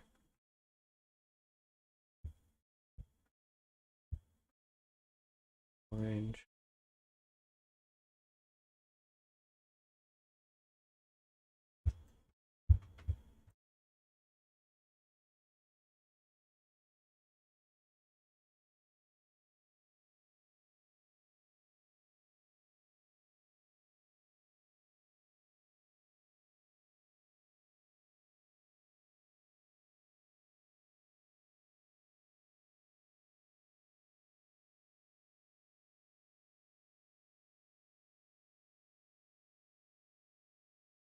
We're looking at a bid of 50 below and an offer at 70 above. So that's kind of the range that we're trading in right now, 50 to 70. 52 half ish being the low and 67. So there's an offer up here and a buyer down here according to this. And here's how I know I've told you guys I'm not really the biggest fan of Bookmap, but it's easy. It's an easy thing to see. Like this tells me, this could tell me a ton of things, right? I'm not going to discount anyone that trades on Bookmap. But what this does tell me is there's liquidity on 70 and it's been there for a while. There's liquidity on 50 and it's been there for a while. And that's what I like to see because that's how we know where our ranges are at. Right? There's been two moves really.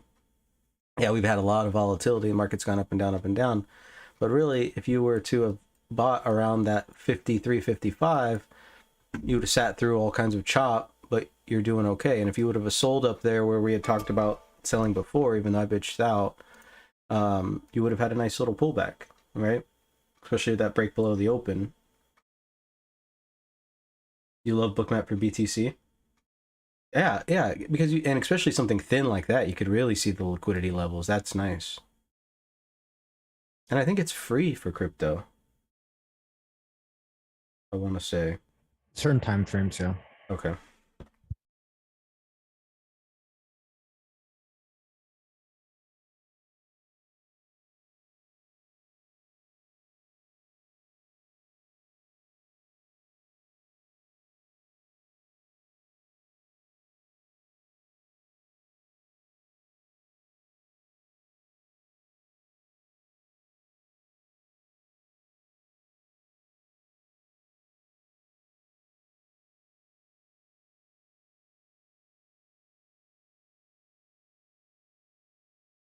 And this one that I have is free. The Bookmap for you can have it for like the ES, Apple, and I think gold maybe. There's 3 things that you can have it for. 3 things that you get free data for. I can't remember which ones they are though. I know one of them's the ES, obviously. Get more. I just forget how you add them. I haven't used it for a while. I think you have to pay for the more tickers. Yeah. Maybe if I start intraday trading stocks, I'll for that. Everybody knows him, Carl.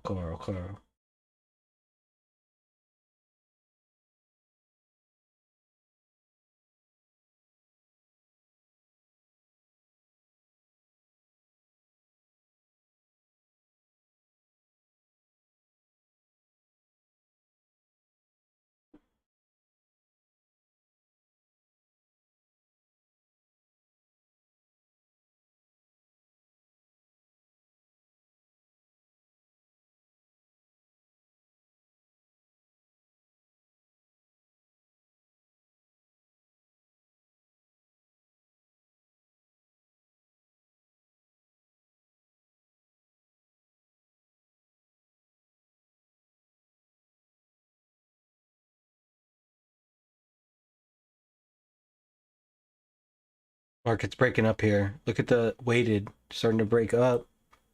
Apple's not doing it though.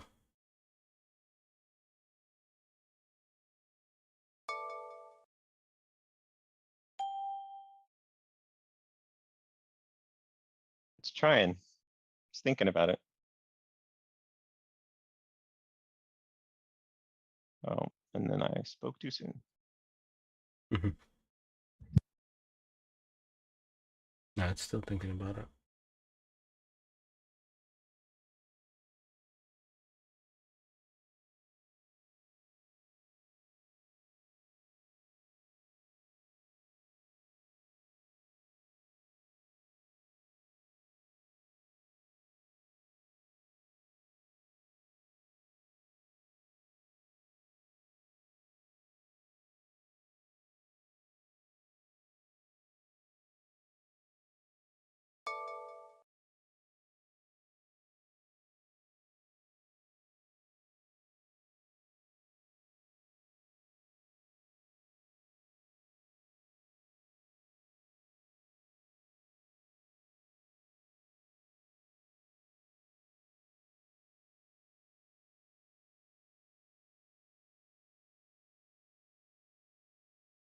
Yeah, from the moon. Yeah.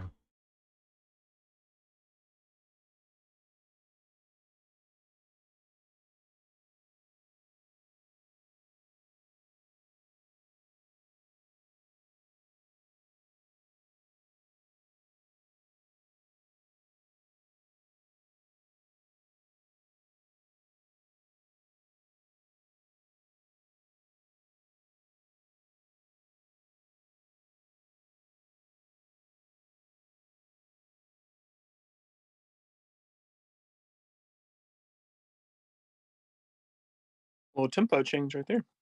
Yeah. Let's see the tick trying to come back below 0.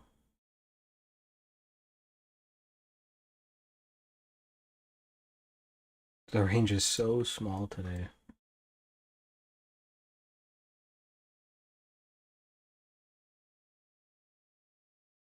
AMD's coming down to its low right now.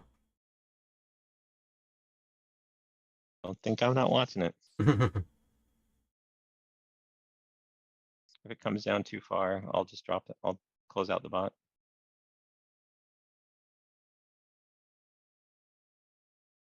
It's not too bad right now. 15% down. It's not horrible. No, that's not bad.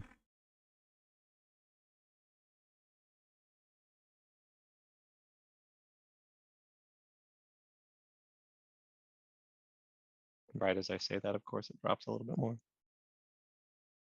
Dang.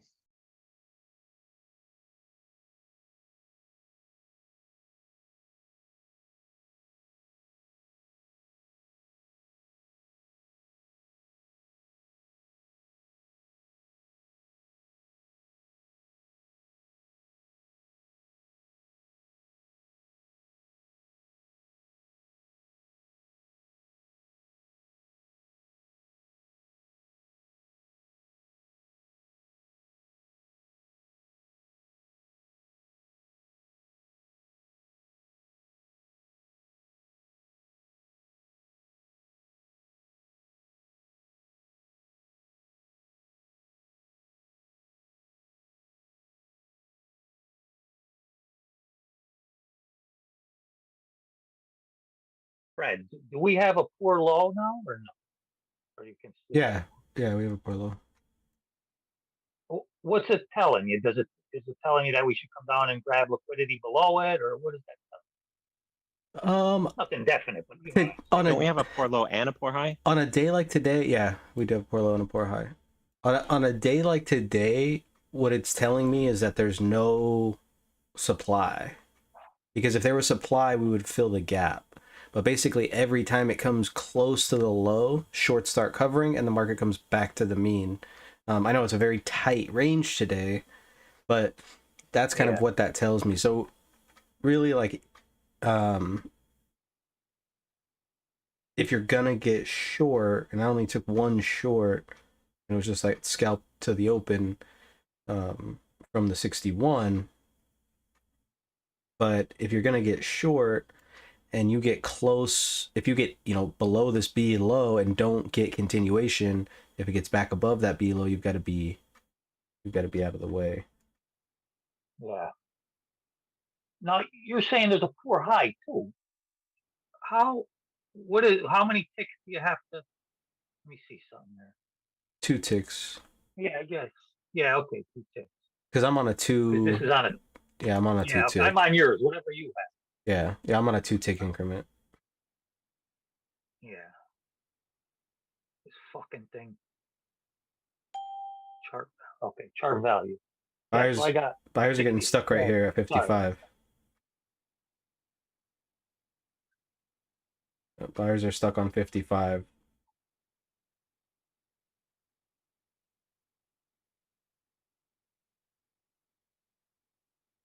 So watch the 55 as a new level. There's a fix of the low, so now we have decent excess. Watch 55. That's where that seller looked to have come in. Didn't quite make a new low on the tick, but very close. Little short covering there on the 52 half. Or one time framing down now as well. This is starting to increase the odds. Like I said, like get acceptance back inside this range, we increase the odds that we visit the or close the gap, visit the prior day's range.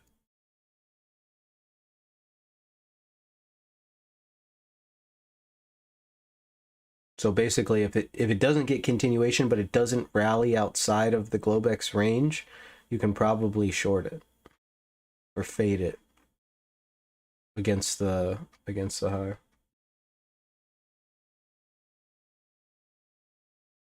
Nasdaq finally pulled back to its VWAP as well. The Dow looks like shit. It's way below its VWAP. Same with the ES.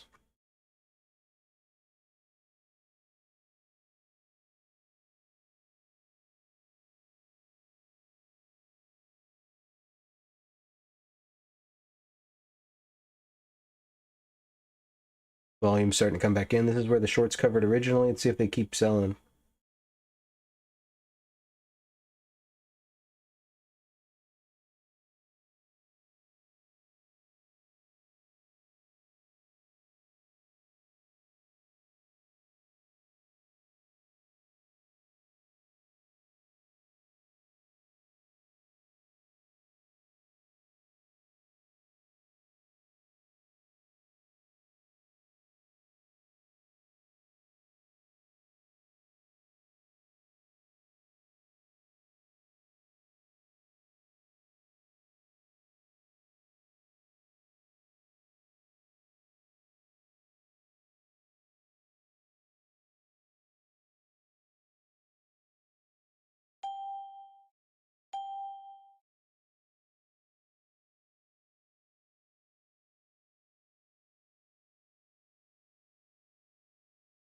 What's the gap fill at? 42.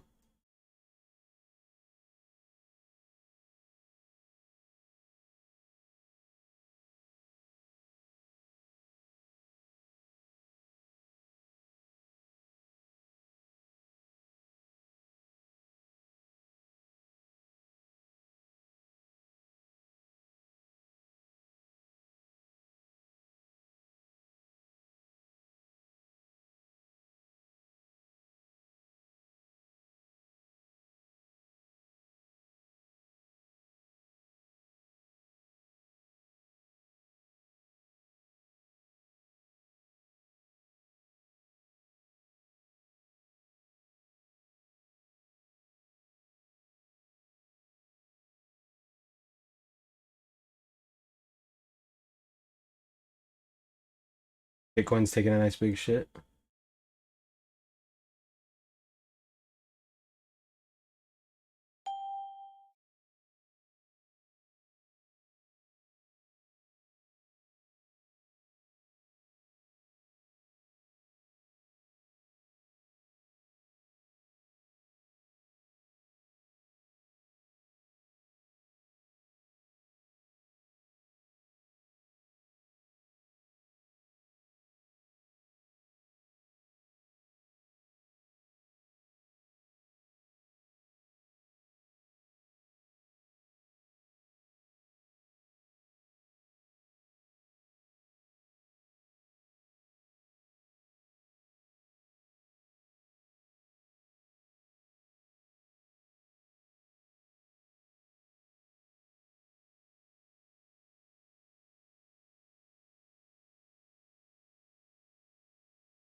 A little bit of short covering on the 50.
Look at all the volume and time we're spending down here.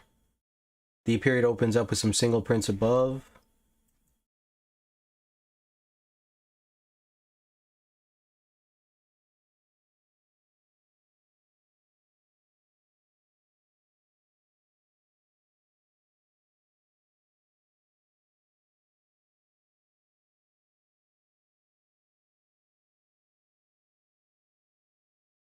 Buyers just got stuck right there on 52. Below 49 quarter, we should see more downside with these dip buyers getting stopped out here.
Well, I just changed. If you're looking on this chart here and this pink dots, if you don't recognize, is this a VWAP? I just changed it. I just asked Peter if, like, because Peter uses a VWAP that's anchored to 12 o'clock at midnight. And I was asking him why, and he was saying that that's the VWAP he's found to be the most responsive compared to the standard TOS VWAP. And so I'm gonna kind of give it a peek here and see what we see from now on.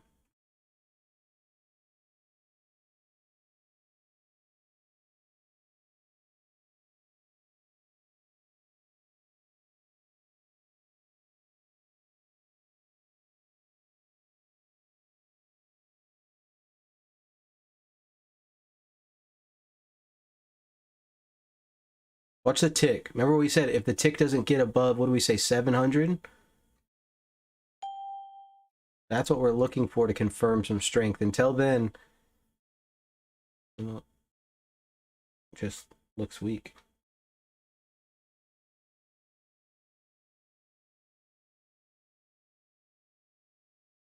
And look at that. The tick bounced all the way up to 500 again for the third time, but didn't even get back above the open this time.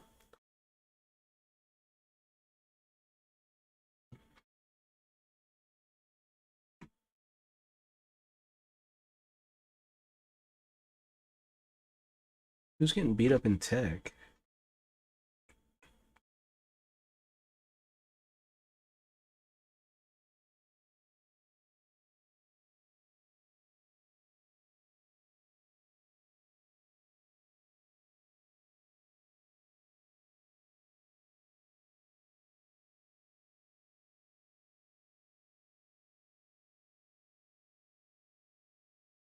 Okay, they're bouncing a little bit. What do we say their bounce needs to go to? It needs to go to 61.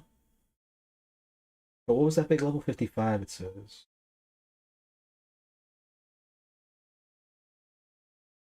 Let's see how we act again right here. This was a big volume area right here. This is kind of where we saw them hold the market down, right? And then they gave it the flush-a-rooski. And we're right at value area low of the day, so we can expect some short-term retail traders.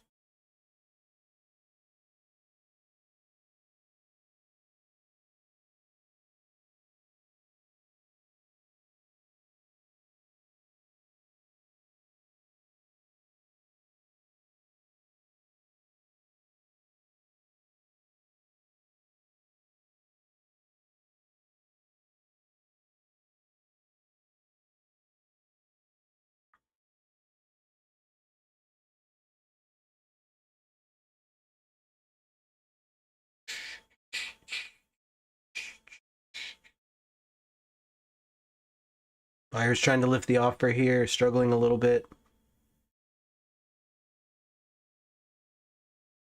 Look at the tick, 458.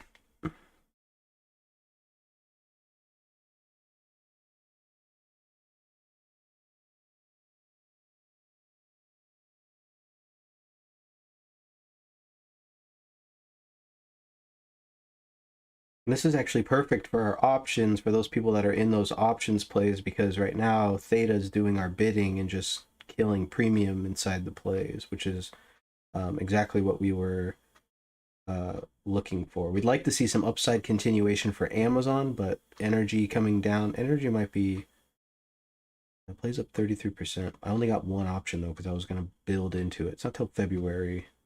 Well, maybe we add if there's an uptick. Royal is that's a fucking wash, basically. It's a loss.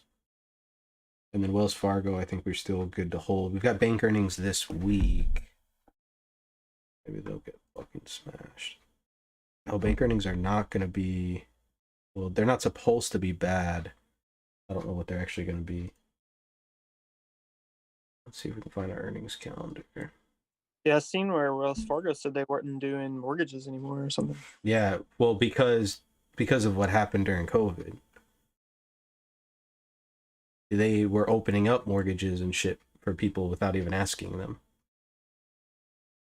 They've got they're not looking too hot lately. Yeah, They've got some bad juju.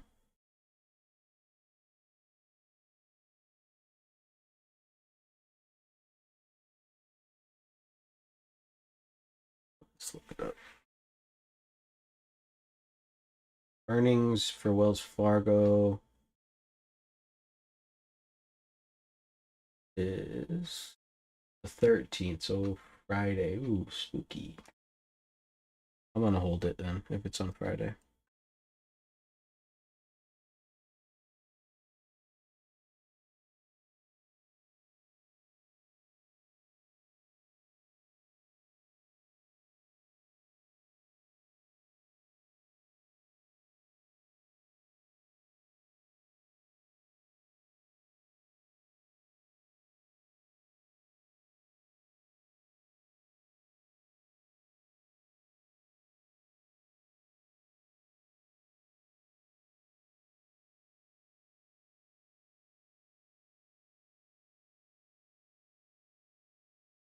Sellers are stuck on 53.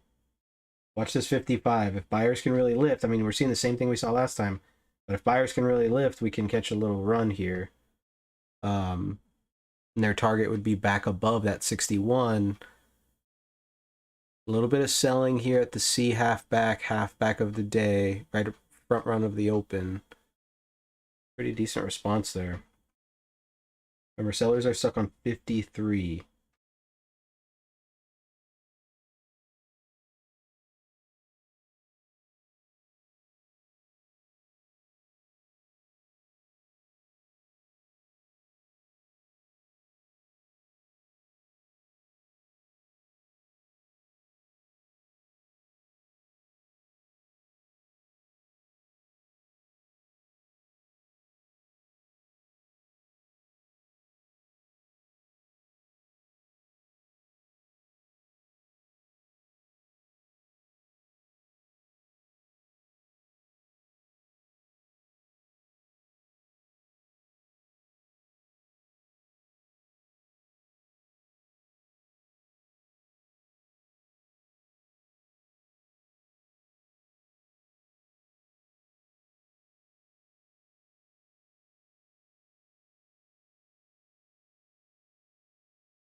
AMD is catching a little bit of a bid. It's almost rallied back to its half back.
Look at the tick. Once it get above 700. Weighted AD flip back to green.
C period just sitting inside of C period still. Let's see if they're going to give the continuation signal here.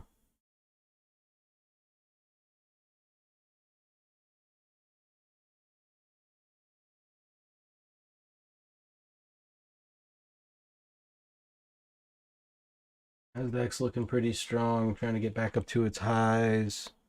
Even the Dow's back at its VWAP now.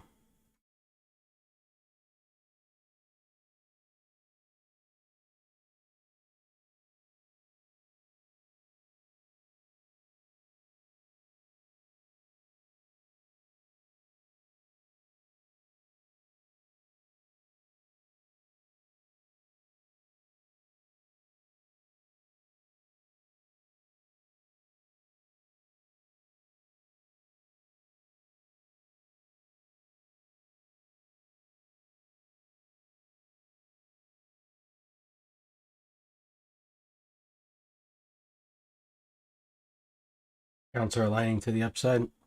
Yeah, it looks like it wants to. AMD's right back at its VWAP, which is right at half back. And AMD's got stops basically lined up to the upside if it can take them. Same thing with the ES. I mean, you've got, you're starting to build a 45-degree angle off the high on a poor high. That's not a great look, but we're doing it on both sides, building a 45-degree angle from the poor low as well. So basically, if you're short and we break the high, just fucking bail. And then if you're long and we break the low, just bail, because there's good odds that we get decent continuation today.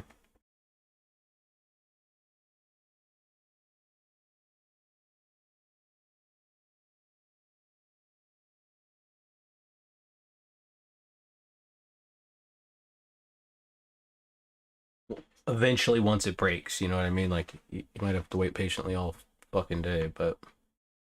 And you can see the VWAP, like, I mean, it's just so flat, or it's starting to get so flat that, that increases the odds 55 that it gets revisited. And if we look at the liquidity,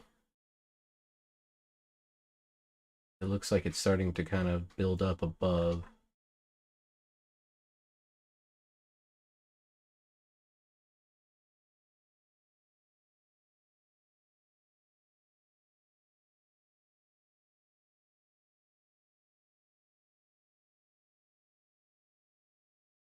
I'll be right back, guys. 9 minutes until the E open. Maybe E will be the non-boring level or non-boring TPO today.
All right.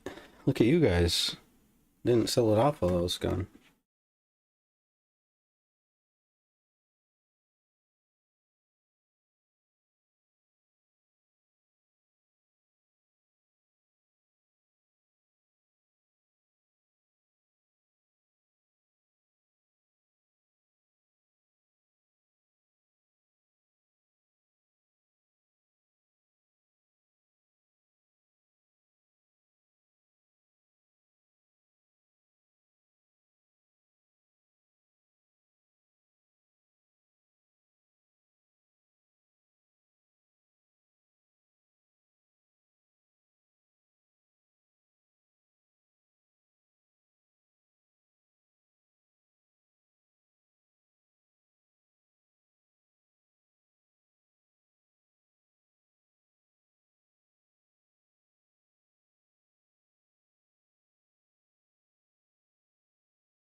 What are we thinking here, guys?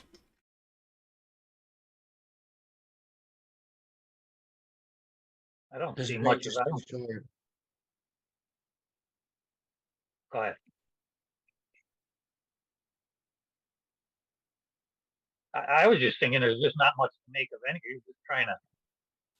I'm just sitting back, relaxing. I can't really make much of anything other than it's a tight, slow day. Yeah. and then the next candle opens in 2 minutes. So I do think we go higher. It's just how many times are you gonna get fucked before it goes higher? You know what I mean? Right. I have a limit order in at 51 quarter to buy. If we come back down, I think I like that level to buy it again. Against the, against the poor low, I think there's an opportunity down there. But I'm in a long right now. Just one lot left on from 52.75. Yeah. If you But just that's play the the range, right. okay. And, well, that's the kind of dilemma I'm in right now. It's like, should I just flatten right here since we're not getting this continuation before E period comes in and just that's what I did. wrecks it? I went long on 53, and then I closed out between A and B halfback. Mm. Yeah, and that's kind of what I'm I thinking think too. we get up to. I think we we're get up to above around 63 half. we're above the open, and 64. we've just been chilling there, but there's been like no continuation at all. And if we go back under it, wouldn't we for sure see go try to fill in that gap you're talking about at 42? Well, the thing that's kind of leaning me back on holding this, because I do agree with you. I think there's definitely that's definitely a possibility. But the thing that's making me want to hold on to this long is we're starting to see the Dow show a little bit of strength, where the Dow's pretty much just been weak as fuck all day. Well, the Dow's actually been sitting at its VWAP for the past 20 minutes and is now kind of popping above its VWAP. And that's leading me to believe, like, okay, there must be some buyers coming in, or we're starting to see some things pan out. And then we look over here at tech, and tech's kind of catching a nice little bull. Healthcare's down, but it's been getting beat down and coming back to flat all day. And then we've got our weighted AD coming up back to positive as well. So it's kind of holding me in this long until we get Now that you explain weakness. that, I'm on your side. We are holding above the opens. We didn't push. We broke through them. We didn't push that far enough down. And then the only thing that has me like really worried is just the way that C responded. We're about to break a poor high, and it only checked once, and then just got flooded down.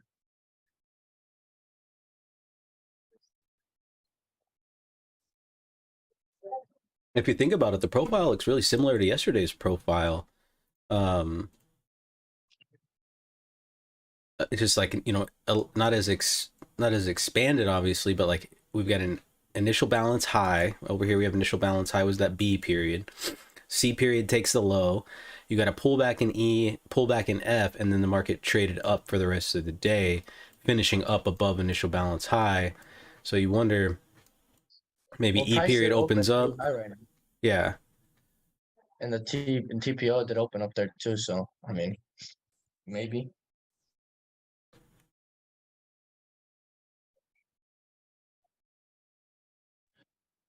Well, if you keep gap rules and spike rules in play, we haven't filled or got back to either one of those. So Right. you assume there's just trap shorts below us in the gap.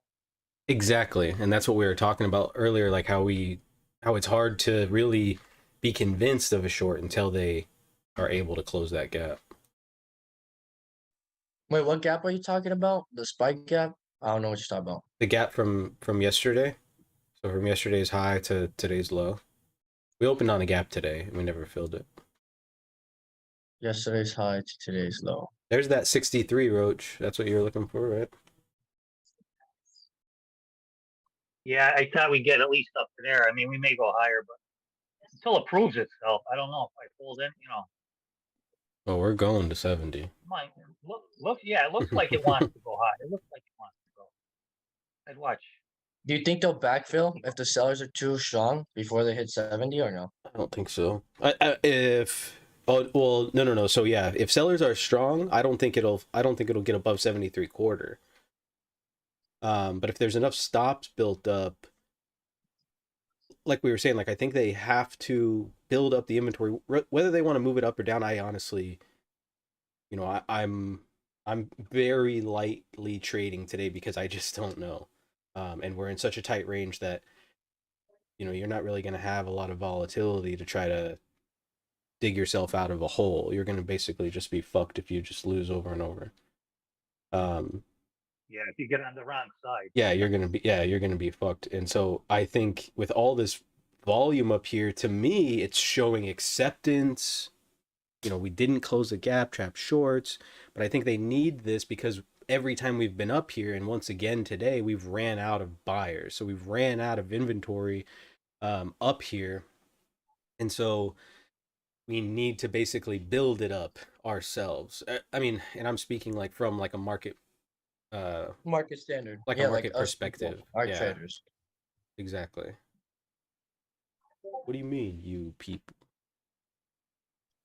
Yeah, and I think they can use this either way to get the momentum to basically, um, I, I think gap like and not gap like in a um not gap like in a sense like a traditional gap, but like use it as a way to just circumvent this area that's been causing them issues. So they'll just blast through it. They'll leave single prints, and then you had stuck shorts from yesterday. If this happens, you'll have stuck shorts again today. This will come support right above our resistance. So we'll go from having a resistance right above, and that'll turn right into support, which we know that's kind of how the market works. And then that would put that 4,000 as the target for buyers. Now to the downside, remember we still have single prints down below. So if they're having trouble at the high of this balance, which they've had trouble obviously because they looked below it yesterday and couldn't get it. So what they'll try to do is use the inventory to smash past that level that they've been having the issue at, right? So they just use it to smash, trap. Oh, let me hit the scroll wheel. Got a bid on 9.5. And that's kind of what I'm thinking they're gonna hit a bid at 9.5. And that was the example that you're saying, like if we didn't get enough follow through, then we would fill in the gap of 42, right? Right. Yeah, the gap, they'll use it to fill the gap because this is the area of issue. That's where the gap fills. So they'll use this inventory to fill this gap, to give them what they need to fill this gap. Because right now they don't have the supply. But if they gather up all the supply, they can move it lower. Until So with then, me really we're not having any follow through, even after breaking D, I'm assuming we're gonna calm down and like hopefully stay above the open if we can stay above the opens. maybe we stay above the open. I don't know. Like I said, I have a buy order at 51 quarter, limit order at 51 quarter. Okay, so you're just playing the range throughout the what we've seen throughout the day. That's all we can do. That's all we can do until we get A break a even? decisive move. That's all we can do. Yeah. We can't try to force, like I'd like to see it hold the open and fucking take the high, believe me. And I'd jump on, right? But things would change as we're watching the market, and that would give you a little bit more confidence. So maybe when it does come down to the open, if it does come down to the open and we see that, then yeah, maybe there's some opportunity there. But until then, I'm really just telling myself, and that will help you maintain your patience, that the open is not a buy is a little bit lower, where we know we saw trap shorts, when we know we saw trap shorts at 53, at least that's what I wrote down. So if we saw trap shorts down there, that's where they'll try to drive it to. So if we can just buy like right around that area, then we should be in a pretty decent position to at least catch a little bit of a bounce, if not low tick the market, right? Yep. And we can have tight risk down there as well. Whereas if we buy the open, we're really not wrong until it breaks the poor low. So you've got to you're putting on a 10-point stop there. So if you're going to buy the open, you've really got to be looking to kind of repair that poor high up there 73 to make it worth the squeeze. I see, I see. I think it's weird how C open takes one up, down, and then D take twice down, and then all the way up. That's how an auction goes. And a lot of people, especially short time frame traders, they're just waiting for that. They're like, all right, as soon as C period opens, we're going to sell them, boys. And then boom, same thing with D. As soon as D period opens, we're going to buy them.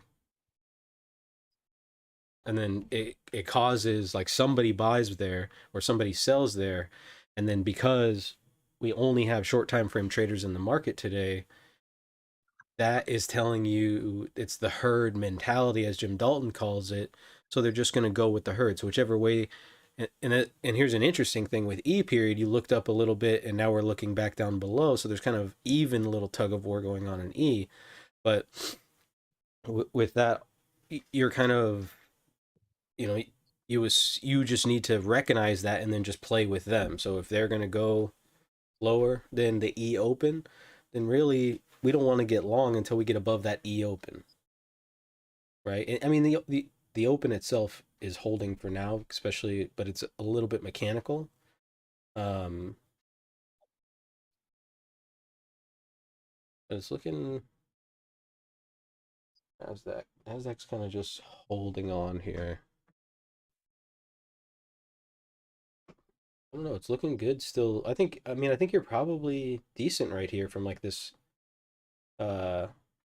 60, was that 61 to 61 to the open, and then just have your stop like, mentally below the open, I guess, like somewhere behind some inventory. Do some searching, find some inventory and hide behind it.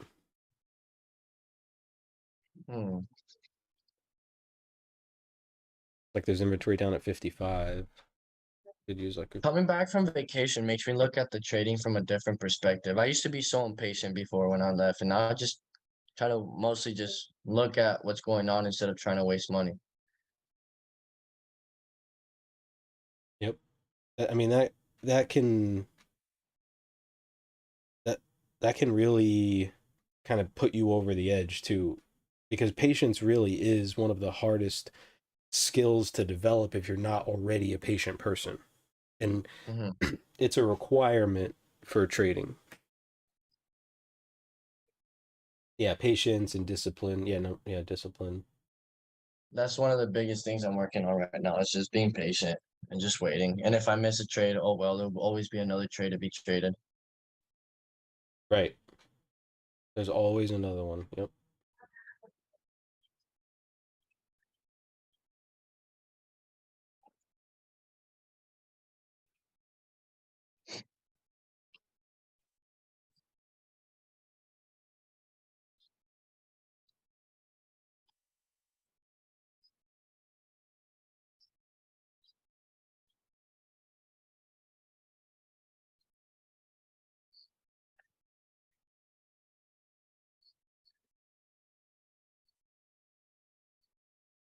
Patience is for doctors. Fuck patience.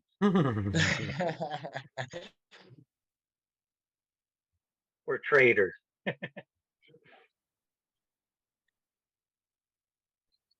Well, I mean, it'll be I could skip the patience if I can identify like everything like Brad does. Like then I'll be like posted, you know. But till then, I gotta be patient. Yeah, I yeah. don't I'm I just don't joking. have like some special ability. I've harnessed like my patience over the years, and not just in my trading, in every aspect of life, because I haven't always been a very patient person. If anything, people would describe me as temperamental that knew me in my adolescent days. But it's not like a, oh, I see it. It's really that. It's really just being patient and waiting for it to come to you. And then, like we talked about yesterday, the experience. There's one thing that you just cannot teach. The opposite of, the opposite of patience is impulsive. What's that? What, What you the need to be fuck did you just say? patient but impulsive. I kind of think about it a different way. Um, I think about it you need to be patient and decisive, not impulsive. Because to beat a trader or a risk manager, as I call it, you have to have good execution or be very decisive in what you're doing. And so sometimes that's the difference of getting the fill that you want or chasing the market up, you know, a couple ticks or a couple points, and then not feeling as comfortable because you're out of position, and a little pullback gets you out and the move continues, whereas maybe that little pullback wouldn't have gotten you out if you had been in the right position. It's like they throw you the ball and I feel that. nobody's on you. You just fucking drop that shit because you start looking up the field first. But you've got to be patient enough for the ball to get to you, and then decisive enough to turn up field. References. What do they call it? Peace. Gonna dump. Oh, here we go. Fucking Jesus Christ, Jared's here. Patience gets you paid. Bearish bull, exactly, bro. I have that shit. I'm gonna get that shit tatted, honestly. Patience gets you paid.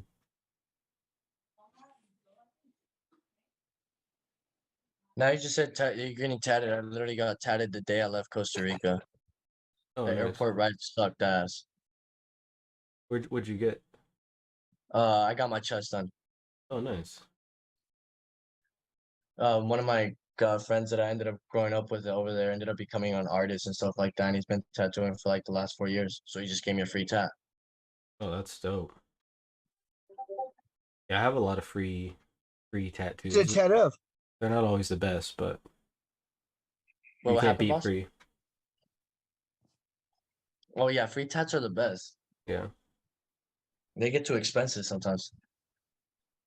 Especially when you're looking for the right artwork or right artist. All my tattoos are fucking hood, ghetto, and like done in a garage, so I don't really care about the If you get skill if you level. get a tat from somebody that's way better. Yeah, well, I used to work at a tattoo shop, so I used to get free tattoos whenever we were slow. Oh shit.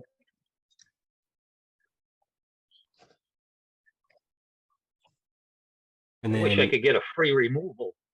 Are we going up?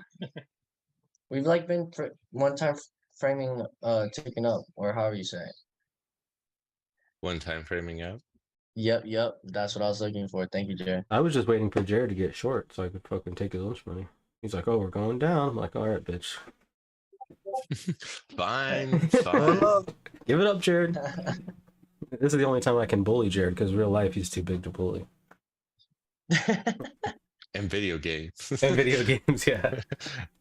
But normally we're on the same team in video games, so. True. Oh wow, one tick follow through. Beautiful. The book is getting a little bit thinner up here though. And right at that 63 half, just like Roach was saying.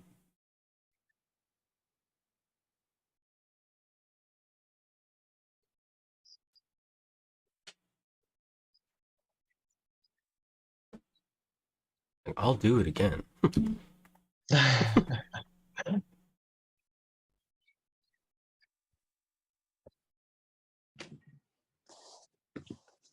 AMD's struggling at the VWAP. It needs to get its ass over that. Royal Caribbean's coming back up too. Motherfuckers. Royal Caribbean? Yeah. Probably my dad. Yeah, probably. Wait, I don't know why he treats that that like stock so much. Is that like a stock or like I'm going on a cruise ship named Royal Caribbean? Yeah, it's the same company. Same company. Yeah. Oh, okay. They're shiesty ass American shell. Shiesty, yeah.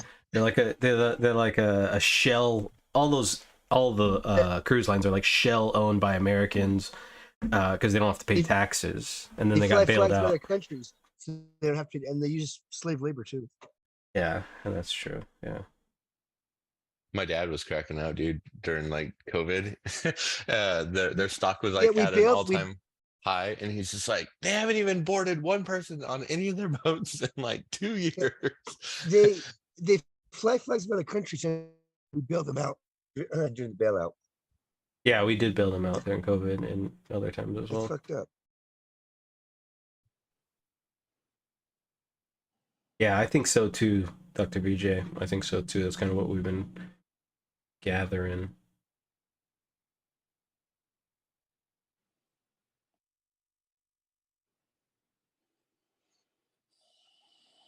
And we kind of got the signal for the squeeze yesterday too, just little squeeze up. So Meta's almost back to flat. Netflix is getting a smackerooski, but Netflix has been on a tear, so I wouldn't even count that as just a pullback. Silver is getting a smack. Gold looks, man, gold's flat. Dollar fixed right at the middle of the range for the most part.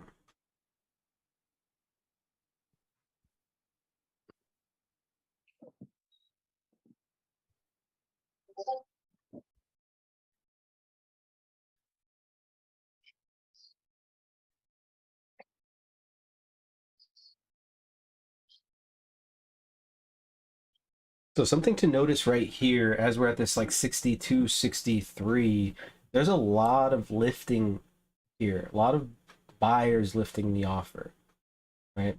But yet we're not getting very many upticks here. So if you get a lot of buyers in one spot and they keep buying and keep buying and keep buying and they can't move the market up, there's your sign, right? So this is I would say the second look here right at this level where we're in that kind of situation. You're seeing it progressively move up here though. So that's good. Come on.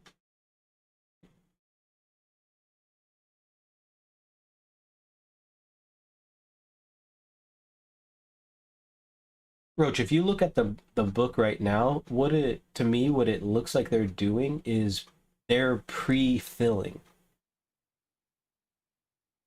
See what I mean? Like, so we're slowly chopping up as they fill in all of these levels. So they're going to give everybody an opportunity to either buy or sell here, and then, you know, the poor high above is going to be the deciding factor of what happens. But they're giving everybody the opportunity by holding price, like they're just slowly one ticking. Yeah, okay. I was gonna ask you, what do you mean by pre-filling? But you mean instead of leaving structure behind, they're Right. basically Instead of like as popping they're and going. coming back, yeah, they're just They're getting it out of the way. grinding it. Yeah. Yeah, They're like, you know what? I'm yeah. gonna It's run just a all these grind short higher. stops here, and I'm not gonna come back. Which actually makes sense with our thesis, right? Because we expect the break to take us up over this 73 quarter right away, because this is the area of difficulty, right? This 67 to 73 quarter has been an area of difficulty, and so they need that liquidity to just get on the other side of that, and then they can trade how they want, start getting rid of the inventory. And that's kind of what they need. And the same thing on the downside. They need that to get back below this level that they've struggled with. Let's say all the way down to 38. I just think this is a more advantageous buying opportunity than selling up here, because if you think about it, if this thing were to just kind of sell off, not that you want to be along from here, right? You'd want to be buying the pullback. But if it were to come down below this gap, but not break the Globex low, that would be an ideal opportunity to get long on a deep pullback. And I was looking at 42, but I might move back down to 36.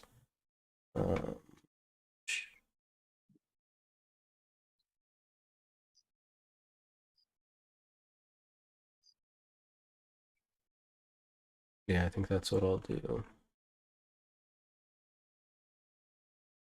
38. Yeah, I even like the 39 half. I like that too. Yeah. Yeah, above that would even be more ideal. Above that 30, yeah. Yeah. Anywhere in there, really. Right. When you say that, Fred, when you're doing something like that, you just put the order in, or do you wait to get in there and watch the orders, or what do you do usually? Or you do both? Some depends. When we were closer, like when D period was open and it was at like that 56, I had that limit order in just in case it started to come down. I'll just, I liked it. I wanted to grab it, but now I won't leave a limit order in because if there is a liquidation break and we get this big break, I'm gonna need to see tempo slow down before I start firing any longs on the board. Yeah. Okay. Yeah, I got you. Yeah. That was my second question. Are you gonna watch it as it comes down and maybe bitch out if it's coming down hard on you? Well, what I'll probably do because we're so far away from it, so I don't know when we'll get down there, is I'll just put an alert. And so what ends up happening is like I put these alerts on, and then when I get on at the end of the day on TOS, I just go on there, figure out where the alerts are at, like where I put all these alerts throughout the day, and then kind of like aggregate them into levels and then get rid of them. That way my chart's not like fucking mayhem. Yeah. Yeah. Okay.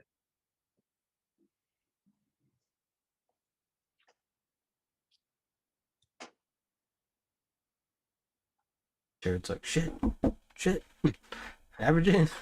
Look at the tick. Remember what we talked about? If the tick gets above 700, there's opportunity there. But really, we haven't really seen much strength there. Yeah. I'd like to see Yeah. 1,000 You were talking tick. earlier about them. Go ahead. Talking earlier about them filling the way they're filling. That's what, like, when I see it grinding up like this, I don't like to go against it because they're basically not letting shorts. They're pulling into shorts, but they're not letting them out. They're just Right. They're like, you're fucked. screwing them. Yeah. Yeah, and not even giving them a chance. Right. And most of the people that had been Not saying, short in like the lower period, like from 59 basically all the way up to like this 63, most of those people that were shorting in that area have been in a losing trade since they got in the trade. Yeah. It never went Yeah, they're just positive because twisting the money. yeah, I mean maybe a fucking tick, but if you could buy the bid and sell the ask, then you wouldn't be here right now. That's right. Because you could just, I mean, that's something I would do that all day. That's what market makers do all day, Mm-hmm. Yeah. The fucking easiest job in the world, I feel like. No, this is the bottom. Well, and it's like the thing is that when you're a market maker, if you fuck up, like you just get fired. Like you might not get a job somewhere else, but if you do a decent job, they're not gonna fire you.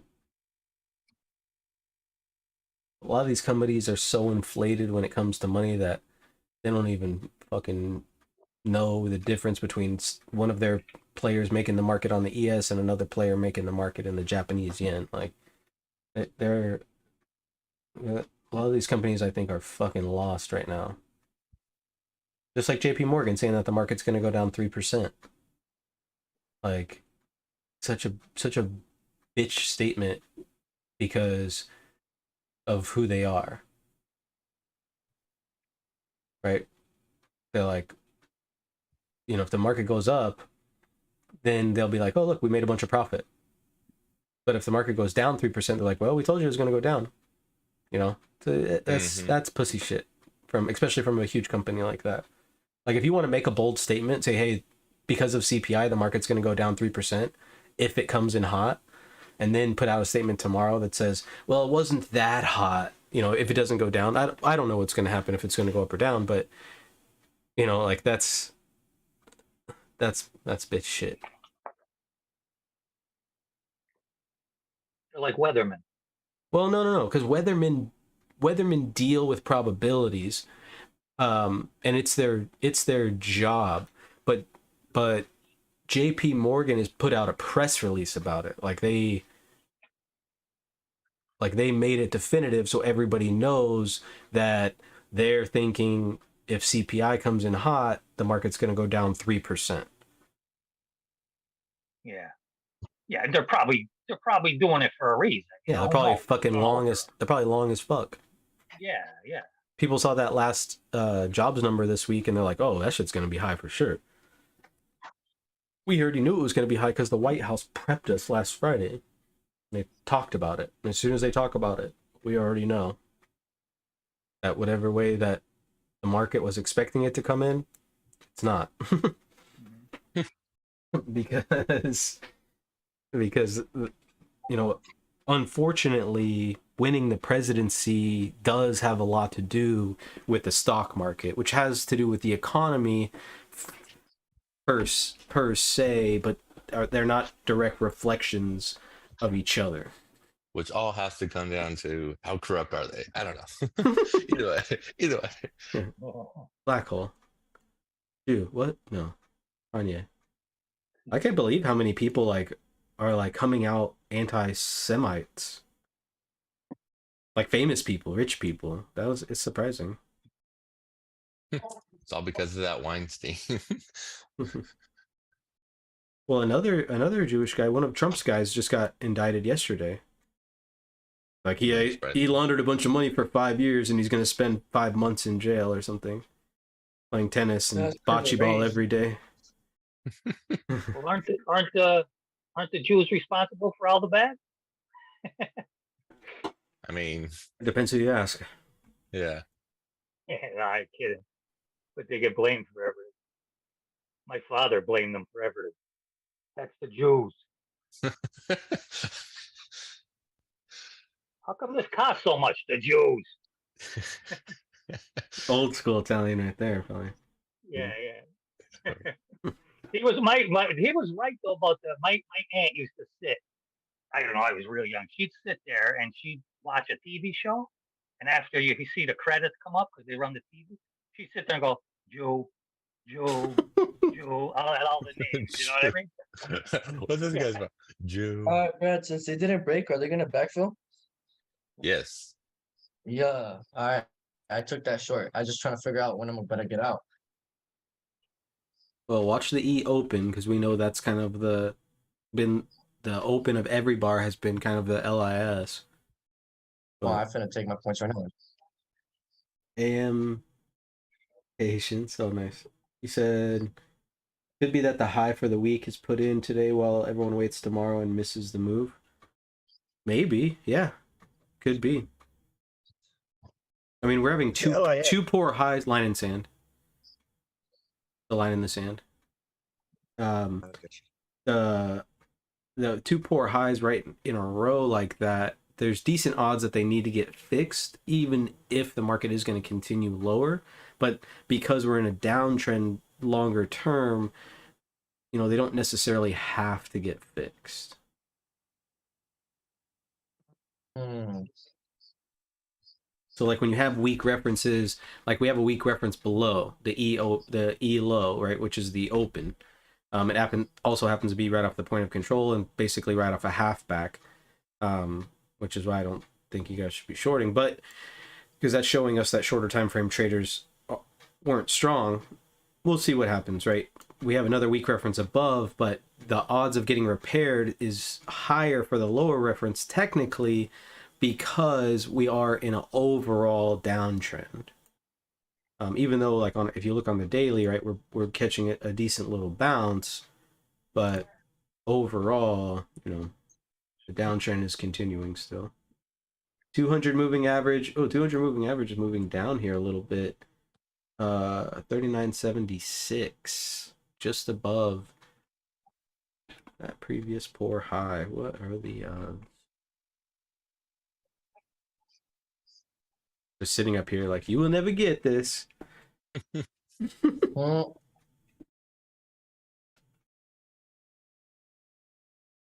But the 200 moving average accounts too, pretty crazy year. What's that? The 200 moving average, wouldn't the 50 moving average be more of a indicator? Just because last year was so crazy that. You see what I'm saying or no? Yeah. Oh yeah. I mean, yeah, we look at them both. Now, if we got the 50 moving average to cross above the 200 moving average, right? That's what they call the golden cross. Then I would be like, yes, let's sell, because normally as soon as we get the golden cross, the market just pulls back a little bit. Maybe get your buying opportunity.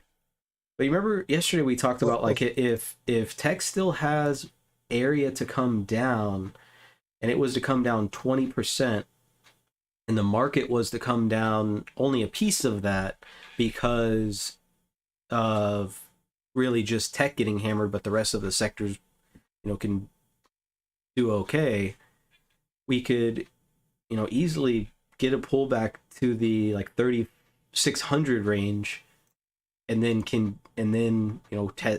the uptrend again. So I don't really think we have confirmation that we're gonna trade higher until we get above 41.55, like really higher, if that makes sense.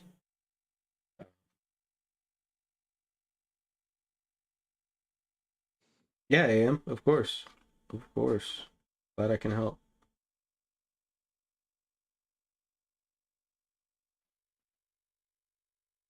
There's just a lot of reference here, like right at the 4,000. I mean, can we just break up? I want to play Call of Duty. I'm glad I got out of my short. Me 'Cause too. Took profit. Yeah, I took profit down there. So you were averaging in. No, I got in up there.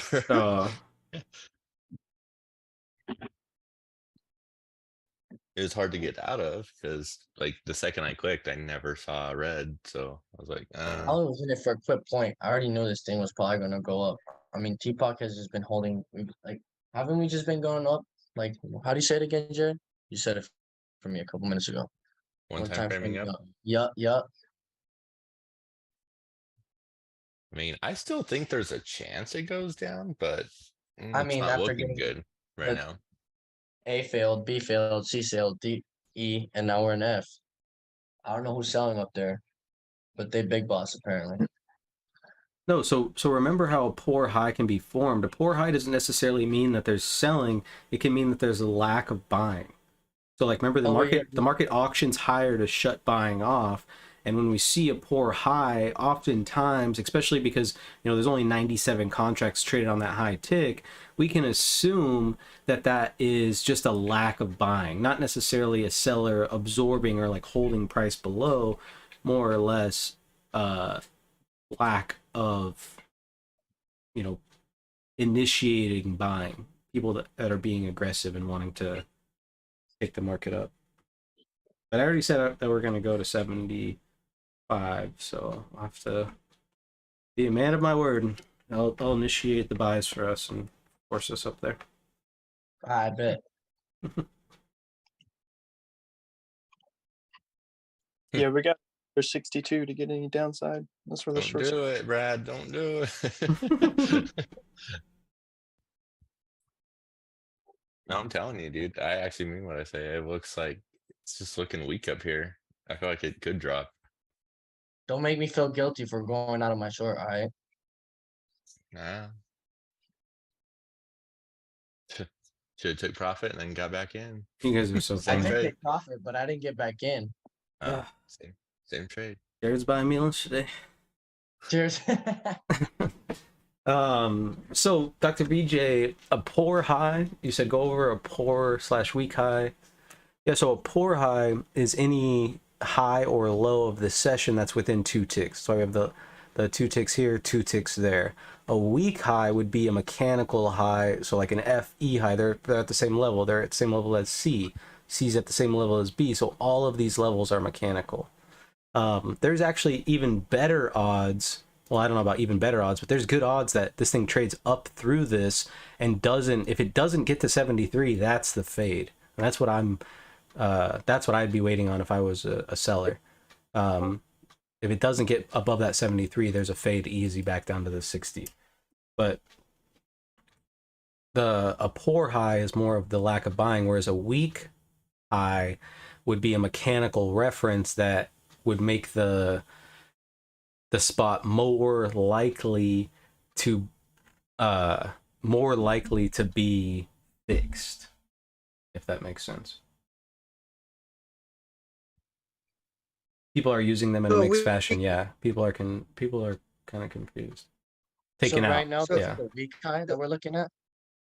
we have a weak high at the EF CB, and then we have a poor high at the AB high. Okay. So okay, weak okay. highs, if there's multiple at that spot. No, weak Yeah, high is poor at a high- mechanical reference. A poor high has to do with the high of the day.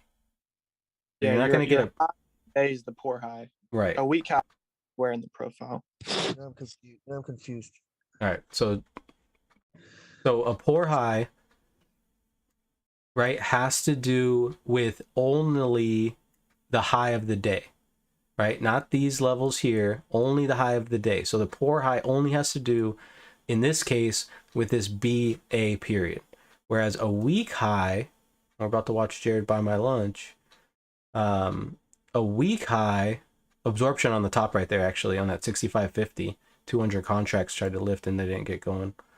A weak high is just an intraday, like a double top. Boom, that's a weak reference.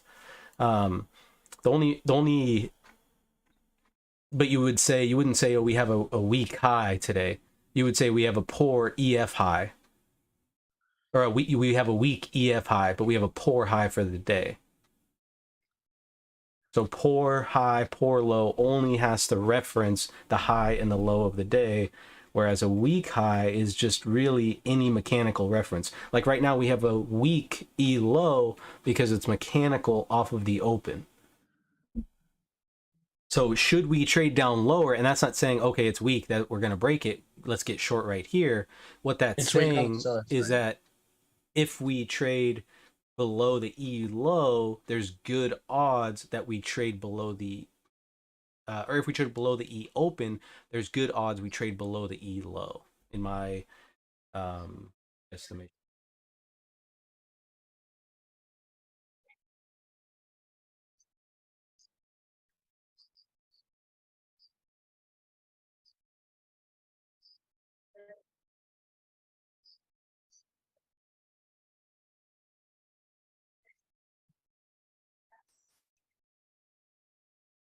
Break. No way. Sellers keep getting slapped down there like, don't do it. Hey Jared, I'm gonna need you to flying out so you can just make these sellers disappear, you know, make a call real quick. Save yourself while you can. What's that? What is he talking about? Just adding to my position. No problem, Dr. BJ. Yeah. Hopefully that cleared it up, Kevin. Yeah. Volume's Yeah, coming no. in good. Good volume to the upside here. Look at the 15.5 there. So you guys see what I was saying, right? Like how they're not gonna give this a chance to backfill. Like look at the volume they brought in on this way up here. Right? Now you can have like a launch pad or a cliff. And that's why I think maybe the E open, below that E open, we probably get back below the open. You know, so there's opportunity on both sides. I don't want to say Jared's wrong because I honestly don't know. I'm not short though. You're And- not sure it's a good I know chance. I'm And- running a tight stop. and if I See you had to, later. yeah, thank you. So remember, if we do take this A high, we want to see, like we talked about, the gap and trap. Or not, well, not really gap and trap, but we want to see the push because it could fail up here. And there, I mean, there's a 75 contract trade right there. Little failure there. Not a huge fan. So you just want to see some momentum behind it. No, I want to see it get all the way past that area. I don't care about, well, yeah, momentum. Yeah, I don't care about the volume it really trades right here. I want to see it get all the way over here though to get continuation. If not, like this is not a great look for longs. This is though. And you can just put your stop at the F low here and let it ride. Let it ride. Let it ride.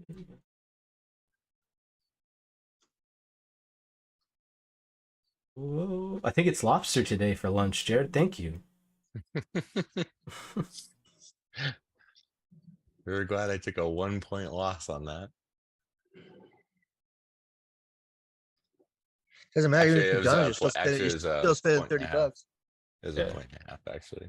Doesn't matter. I'll remind you about this later today. Like, hey, Jared, remember earlier when we were trading, you were wrong? You were fucking way wrong. You kept saying something about down. Hey, but at least he didn't have to have an expensive Christmas. I think he won that one. Eventually. So back to this, back to this impulse here from the A high. Look to see if they're going to back and fill this area. So they've moved volume up from that 63, but they should either continue moving volume up here, or they're going to fade back to the mean, right? You're going to get that reversion to mean. And this is that area above that 67, the previous VPOC, up to the 73, where we've seen the market kind of die out. But I'm, like I said, I'd really like to just see this continuation fast, but I mean, it just hasn't been one of those days, so we're going to have to just kind of... That was a friggin' slog. I got in, I've been in that trade 5, 10, 15, 20, 25, 30, 35, 40, 45, 50, 55 for an hour And you just to closed? get those points. I just closed. Nice. I just closed because it basically had a quarter point past me on my exit. My exit was 68.50, but I got in at, I mean, I had 4 counts, so I got in at 60.50 and then down because it started to retrace a little bit. I think I took a 1.5 of heat. I think a 1.5 anyway, but it took forever to get. It was like an average of 8 points, I think. Hmm. That thing was just painful. 8.7 points is the average. So what can we across the 4 accounts. what can we assume here, now that you've had all of these people that have probably been in similar positions holding their longs? We've finally broken above. So we can assume a lot of the selling that's coming in is profit taking. And so if we don't get past the impulse, and the impulse was 65, so if we don't get back below that impulse, we're good to hold long. Break your heart, told you. Or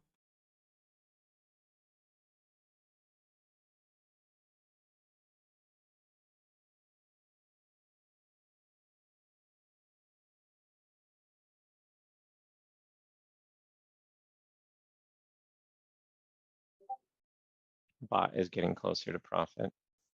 So because they were holding for so long, that's why you're assuming profit taking? well, no, just because, so we get to this area right above the high of the day, right? So we ran some stops, but the selling that's going on up here, I think, is profit taking. So as long as the market doesn't come back down past the impulse, then I'm not really worried about any of this kind of chop that's happening. So I'm like a little bit more comfortable to sit in my position than I would be had we, popped up here and then got down below that BPOC right away.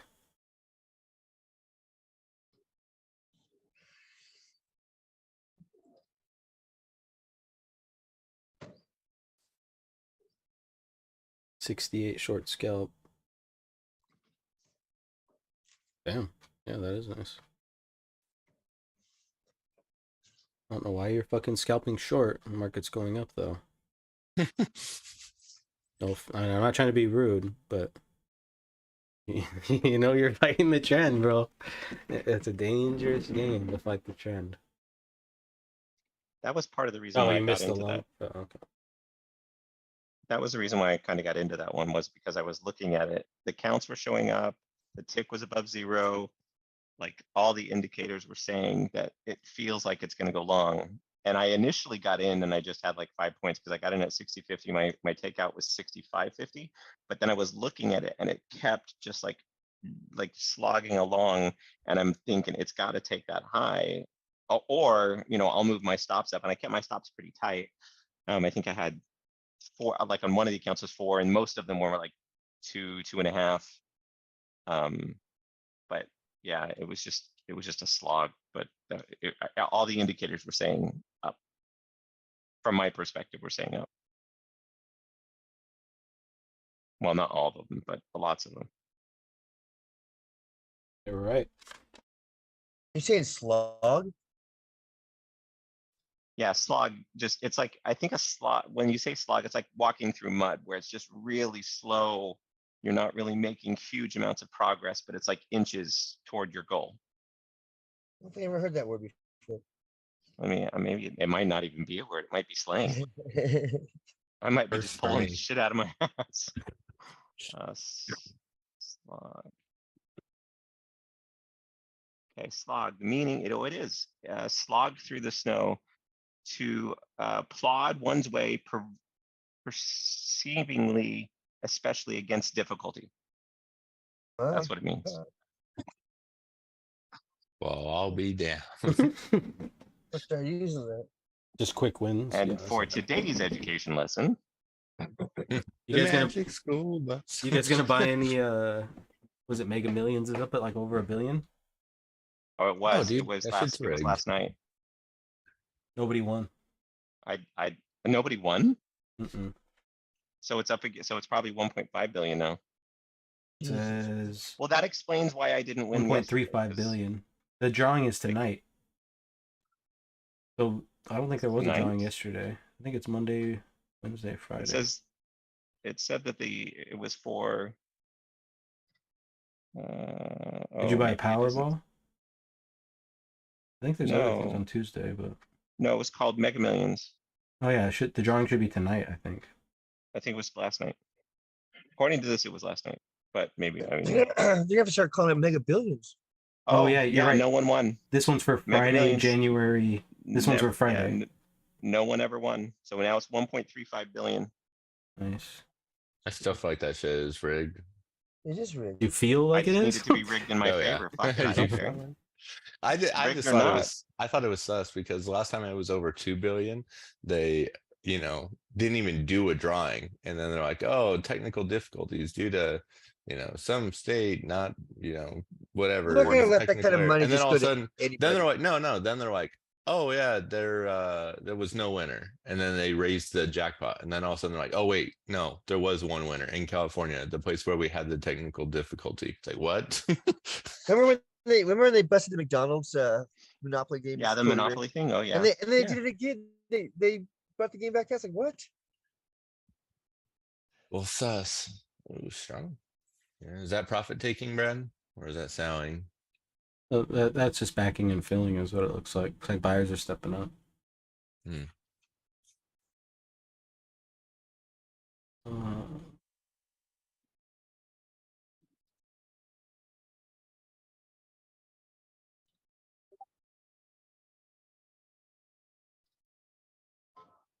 Hey, Brad, how old were you when you started trading? 23? I was in the womb. Yeah, 23 or something. Yeah, because it was just a little bit after I joined the army. But like full time, I started 2020. Like actually doing it as an income because that's when I got out of the army. Oh, okay. Well, I mean technically I got out 2021, but when COVID hit, like I just stopped going to work. How'd you go from nursing to trading though? I can do anything that I set my mind to. What made you decide that? Reading. Money. Because in the army we don't make any. Because you don't make shit in the army. You get good benefits though. discipline, The benefits There are wasn't great. somebody that inspires you or anything? Money. Yeah, I'm money. I've Did you get your always discipline on trading from the army? no. Your discipline's not going to come from anywhere but yourself. I mean, you are going to learn discipline in the army, but the discipline is not necessarily for other aspects of your life. It's for the military. So like, if you're in a formation, how you're supposed to stand, if you're at an event, what you're supposed to do, if you see an officer, what you're supposed to do. Like that's the discipline that the military instills into you. Yeah, they have they call them the army values, loyalty, duty, respect, honor, self-service, integrity, personal courage, which are, they mean as much to everybody in the army as they mean as much to everybody in your daily life, right? The army's not full of people the military is not full of superheroes, right? The military is full of people just like you and I, regular people. So, um, you got to think about it as far as like what does it take you to be disciplined? Some people, the military helps them be disciplined because because they don't want to get in trouble, right? So they never are late to formation. They never miss any formations because they don't want to get in trouble, and that's what they need. Whereas, like, you know, if you're going to college and you don't go to class, the teacher doesn't care. The teacher doesn't call home and be like, "Hey, uh, Mr. Haven, your son's not showing up to school today." You know, they don't give a fuck. They're like, "Thanks for the free money, bitch." You know, like that's how it works. And so, like, you know, if you have to build your own discipline. So I don't necessarily think that that it came from the military. It really just came from probably. I mean, I've been Just aspect a of learning disciplined experience. person my entire life, because probably because how I was raised, too. Or did you imply like of course, like, you know, in the military you had your own discipline and stuff to do, but eventually imply it in like the same way just towards trading or no? I You think just the learned through thing experience. that helped me transition the most from active duty to full-time trading is the routine. That was probably the easiest thing for me because I was already used to getting up at 6 o'clock in the morning every single day. So getting up at this, I mean, and I don't enjoy it, but getting up at 6 o'clock in the morning really isn't a struggle for me because my body is just used to it at this point. You know what I mean? Mhm. Um, that was probably the easiest thing. But you know, the most difficult thing probably was the switch. Well, I don't know. I would say that probably helped as well, me being a medic, because as a medic, you know, especially because my limited paramedic training comparatively to like a doctor or something like that, you know, when I'm treating my guys, I'm having to try to solve a problem based off of what they're telling me. Oh, hey doc, my fucking ankle hurts and I don't know what it is. I didn't roll it, but when I step, the bottom of my foot gets shooting pain, and sometimes I get shooting pain at my legs, right? And then I'm having to try to decipher, okay, what does all this shit mean? Is the market going to go up or the market going to go down, right? And it's kind of the same idea. And then as a leader, you go to a lot of leadership schools and learn how to deal with variables. I call it MET-TC, mission, enemy, terrain, troops, um, civilians. That's what the C was. See, and that shit's like ingrained in me, bro. I still remember that shit. I haven't used it since like 2015. But those are the kind of things like that probably help the most, because once you're in a leadership position in the military, you do have to deal with a lot of variables, but you also go through a lot of training on how to deal with a lot of those variables. The difference is the outcomes are less decisive, whereas like in the military, if I'm like, Jared, go to your fucking room, boom, he just goes to his room, this thing's closed. And if I'm like, hey, market, go down, he's like, I'm gonna go up first, but then I'll go down. You know, like I had a question too. So on that poor high that, you know, F is currently trying to break, so that, like, I guess that poor high from that one day, they just straight started getting dumped on. After we break that, are we expecting, like, you know, I guess people who have shorted up there to cover the shorts and, you know, try to put it back down or no? say that again. I'm not sure I understand what you're asking.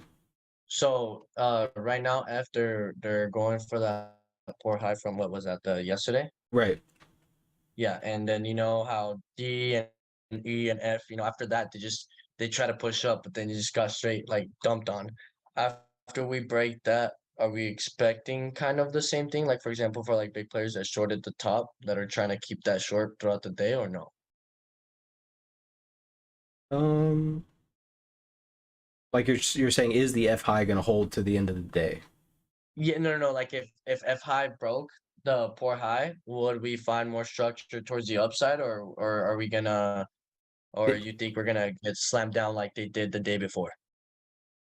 oh, okay, I see what you mean. Like, are we going to create excess above this poor high and trade Yeah, yeah, lower? yeah, yeah, yeah. But Right. because like it looks pretty heavy, that we got sold off pretty heavy on that poor high that we're trying to reach right now. Right. Yeah, we did. They traded all the way back down to the low of the range. Literally sold off. That's what I was wondering. Like, are we expecting for mad selling once we break it, or maybe a little bit of excess on the upside? We can't really. We can't. I mean, right now we're monitoring for continuation because on a larger time frame, we're breaking out of balance. We have a gap below. Like so on a. The first thing we do is monitor for continuation. Okay, and so Alright. what we do is, and let's just use today's profile as an example because that's the trade that I'm in right now. We're monitoring for continuation. We know that the impulse was 65, so we'd like to see the market stay above that 65. I'd really like to see it stay above the E or the A high. Either of those will kind of meet my fancy, I guess. And we're just seeing volume kind of come up. And so if we trade up here and we see more volume come in, then the odds are increasing that we're going to get continuation. Look at the tick. Look at the tick for the past, since 11 o'clock. So for the past hour and a half almost, there's been no negative ticks until literally right now, right? I mean, you've got 1, 2, but you're just starting to get negative ticks, but we're not going anywhere. So we're getting a negative tick, but we're not going down at all. So there's another sign that you're fighting. Healthcare, when we were down here in value, we were at about 30 down. Now we're at 15. So if we keep seeing the market hold up here and healthcare starts to go green, we can assume continuation, right? Okay. And so then your question comes along, right? On a bigger scale, right, to break the previous poor high, what do we need to look out for? So the same exact thing, but we need to look out for it right here. Does that make sense? Yeah. But we need to see extension and volume continuation. We know that today hasn't been like a pop up and then maybe them try to backfill since they couldn't on the F. It was more like they just started pushing it up, and if they're trying to find a new mean towards the higher market, would they eventually backfill? If we let's say we, like you're talking about, we went up, we did X's, and then we started we see it starts coming down, but volume starts filling in. For good, to build good structure. Yes. Yeah. Okay. And really, I mean, I think you're fine really until this F low gets taken. Once that F low gets taken, then I took my points. I don't make myself try to make 8, 7. Like I don't. If the max trade I can take that I tell myself is a 7-point trade. Where'd you come up with that number? I don't know. I used to average. At first it was 5 points, and then I just upped it 6, and then 7. Because like there's times where I think I'm out here catching big trades, like for example like you, but like I ended up getting smacked around. So I make sure I pay myself, and throughout the time where I become a better trader, then I'll feel more comfortable holding longer trades. You did. I'm just curious. Is it because you are afraid to put your stop and get stopped out and lose those additional points that you would have gotten? No. If I'm gonna trade and I'm comfortable about it, I'm also comfortable enough to lose, to let it stop me out. Before I used to risk not that much, but now I do.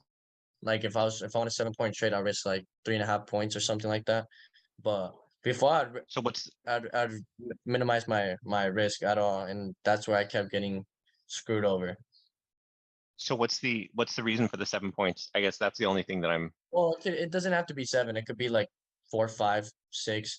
You're just saying you make sure you get paid is what you're saying. Yeah.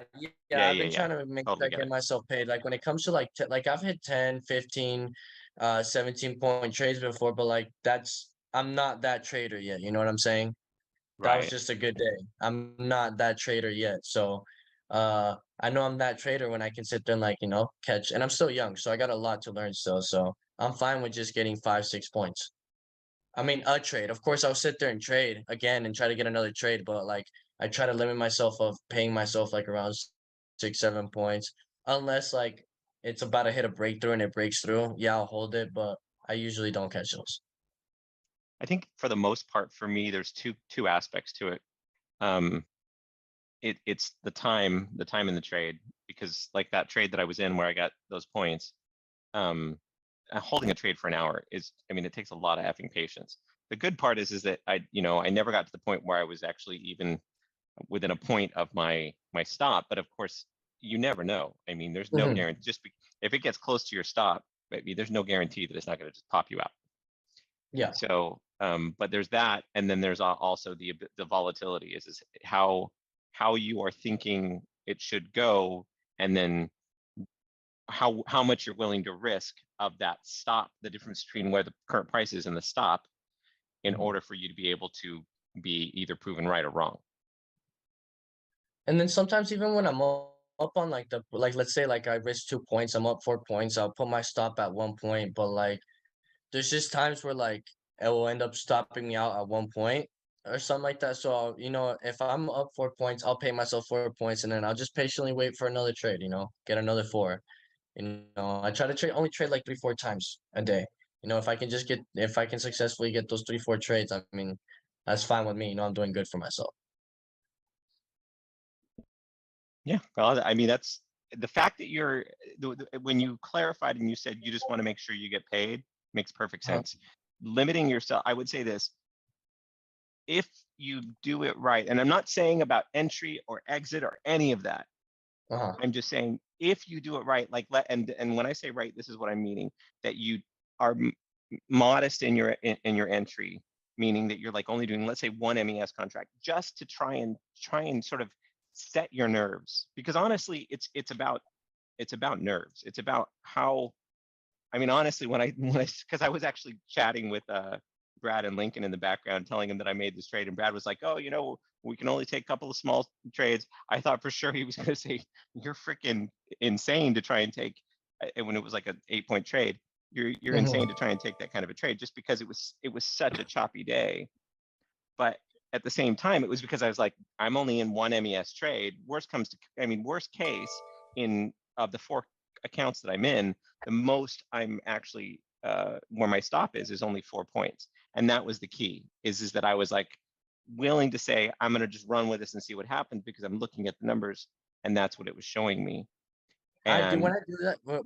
What you're saying, I do that sometimes, and that's when I catch actually good trades. But lately, I've just been trying to pay myself. I'm not on the $50 contract. I'm just on the $5 contract. My goal is just I don't want to sit here and just fund my account. So I'm just trying to build up my account so I can trade the MES. So like if I could just sit there and get 7 points, or 7 to 10 points a day, here in like 2 months, I'll be able to eventually trade the MES. yeah, I think you're doing the right thing. I mean, the idea of paying yourself is solid. That's a solid strategy. I mean, obviously, you don't want to be too far leaning to that, because you have to take some risk. Yeah, But you at the want to same take some time, risks there is to nothing make wrong some with better that. money. But yeah, Yeah, once I'm a but better trader and I can analyze more and stuff like that, that's when I'll feel more comfortable. But right now, like again, like 7-point trades and stuff like that, that's my goal. And if I could just get 7-point trades in one session, I'll leave with 21 points, and then I'm a happy man. well, way to do it, dude. As long as you're making progress. And here's the thing, as we've said, or as well, I'm sure Brad has said it many times: just because you lost money doesn't mean it wasn't a good trade, and just because you made money doesn't mean it was a good trade. And that's That's knowing the happened to me so difference. many times where I've been like one tick off of risk or something, just one tick, and it takes me out, and then the trade's like exactly how I wanted it to go. I hate when that shit happens. Oh yeah, yeah. But yeah, dude. Anyway. Yeah, when you said 7 points is the max, I was just like, well, sometimes I mean, if you have time and it's moving in a direction, maybe just let it play out. And I Yeah, mean, let it play out. maybe you lose 3 points or 5 points that you could have made, but it's that experience of, and it's the momentum, the tempo, and the trend. Yeah. One of those three is the one that you need to be, or all of those three you need to be paying attention to. And if you can, play it right. And it's not about getting, because here's the deal: I don't know anybody who says, I'm going to get in at the bottom and I'm going to get out at the top every time. That's not, nobody is No, freaking that's saying not. that's Yeah, even yeah. possible. So it's just about, you know, getting your nerves used to it. Like when I first started doing this, because I was doing the bot thing, and I don't know how long you've been on the stream, but I was just doing my Mhm. bot. And when I first started doing this, because I had traded before, I was getting it in there, and Lincoln and I were constantly conversing and talking, and I was getting in these trades that were like 10 and 11-point trades, and he was like, "Holy crap, how are you doing?" Because he was taking 2-3-point trades, because he Mhm. wasn't like, he was getting in, and then he was just nervous and didn't want to I've chance it. definitely controlled the emotion part. Like I don't get like I don't panic or like Oh, well, then stress you're or good. anything like that when I'm trading. Like I just sit Then there you're and good. watch it. I'm like, well, it's about to hit my stop loss. I don't. And one thing I used to do is like when it would get close to my stop loss, I'd feel the eager to move my stop loss lower or to lose more. You know what I'm saying? And still, and eventually get fucked. So like I just one thing I read is like play the trades you originally wanted to play, and then identify what you did wrong if you failed, and just be confident throughout it, Hmm. and definitely don't let the emotions get in the way. That was like my biggest step to target first when I started day trading was just neutralize my emotions, because you know every time you're emotional, you'll do the worst mistake in your life. Yeah, I totally agree. Anyway, good chat. I think you're on the right path for sure. Shit, I'm trying to be on this like Brad, hopefully by like I'm 21, 22, hopefully. I took the TPO class when I was 18. So that was 2 years ago Where did you take it? with You mean Brad. Brad's? Oh, with Brad's TPO Yeah. class? Yeah, Oh, I took it when I was 18. nice.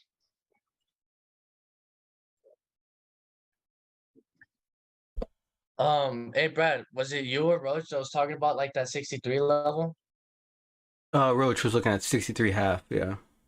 63 half? It's a cash. Um, do you see more possibilities with two poor lows being right next to each other that the buyers would want to break or no? What two poor lows are you talking about? The one from yesterday and then the FG one? I have it. I don't know why my Sierra chart just marks it, but the top of that tick between F and G, it's marked as a poor low or poor high. My bad. So sorry. So sorry. Oh, poor high. Oh, Yeah, I'm okay. so sorry. I'm like, what the fuck? Okay, so what were you saying? I was Uh, trying,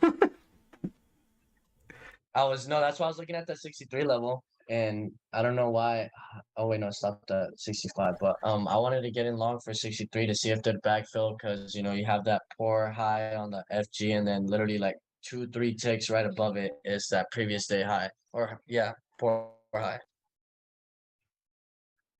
Yeah, I mean, especially with tempo being so slow, that would have been a good trade.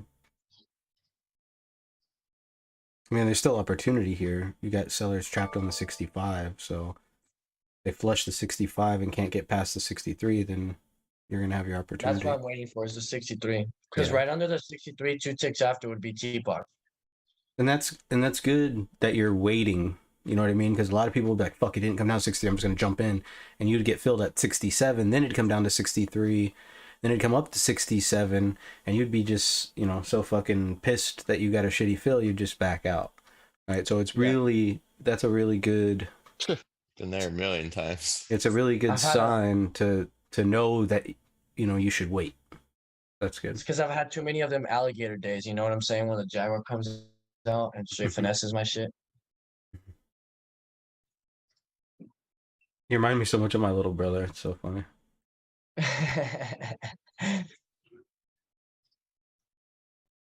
How old is your little brother? 22. He's 2 years older than me. Yeah. He day trade too? No, he's worthless. Yo, Brad. What? Damn. It's worthless. Harsh on the other side, huh? Dude, I mean, what do you want me to do? Man, it's a sad day today. I can't even work out because of this tattoo. So the only thing I can do is leg day. My chicken legs can't take it no more. You can't work out because you have a tattoo. Who told you that? It's my chest. Like I can't do like chest day, you know what I'm saying? Yeah, to cut my tattoo because I have wounds open still. I gotta wait for it to dry Everybody up and knows scab Monday up. is International Chest Day anyway. Maybe. Like, maybe if you're Dude, like, I mean, I've never heard that. No, you can't like wait, you go swimming it's in the like yeah, ocean when you after a can't work out when tattoo. you get tatted. It'll stretch out your tattoo and like still from the like still like the Who told how do you you call that? it? That's bullshit. Like every single Don't want tattoo excessive sweat.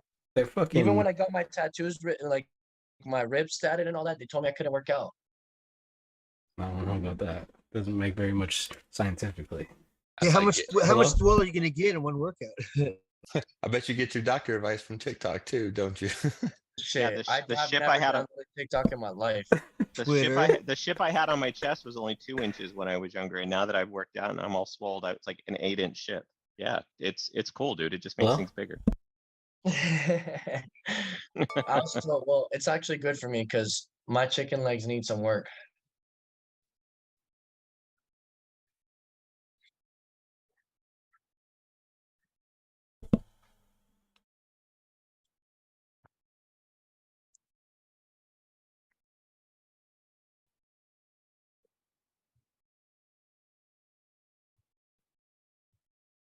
Remember the gamma level we looked up earlier was 3970.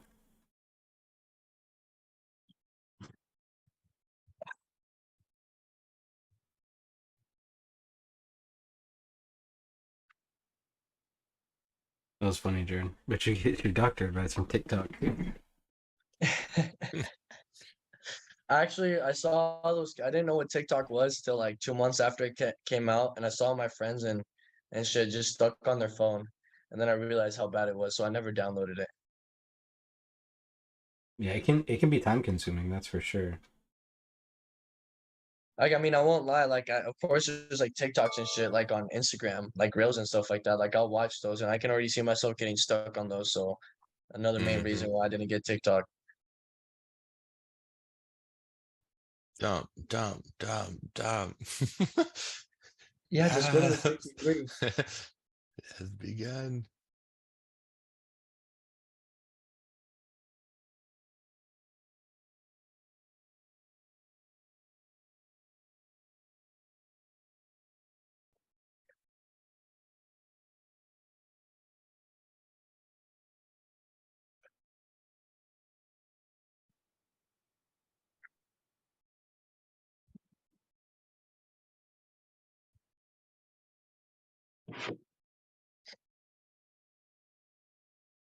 Gold and silver are kind of pushing down as well.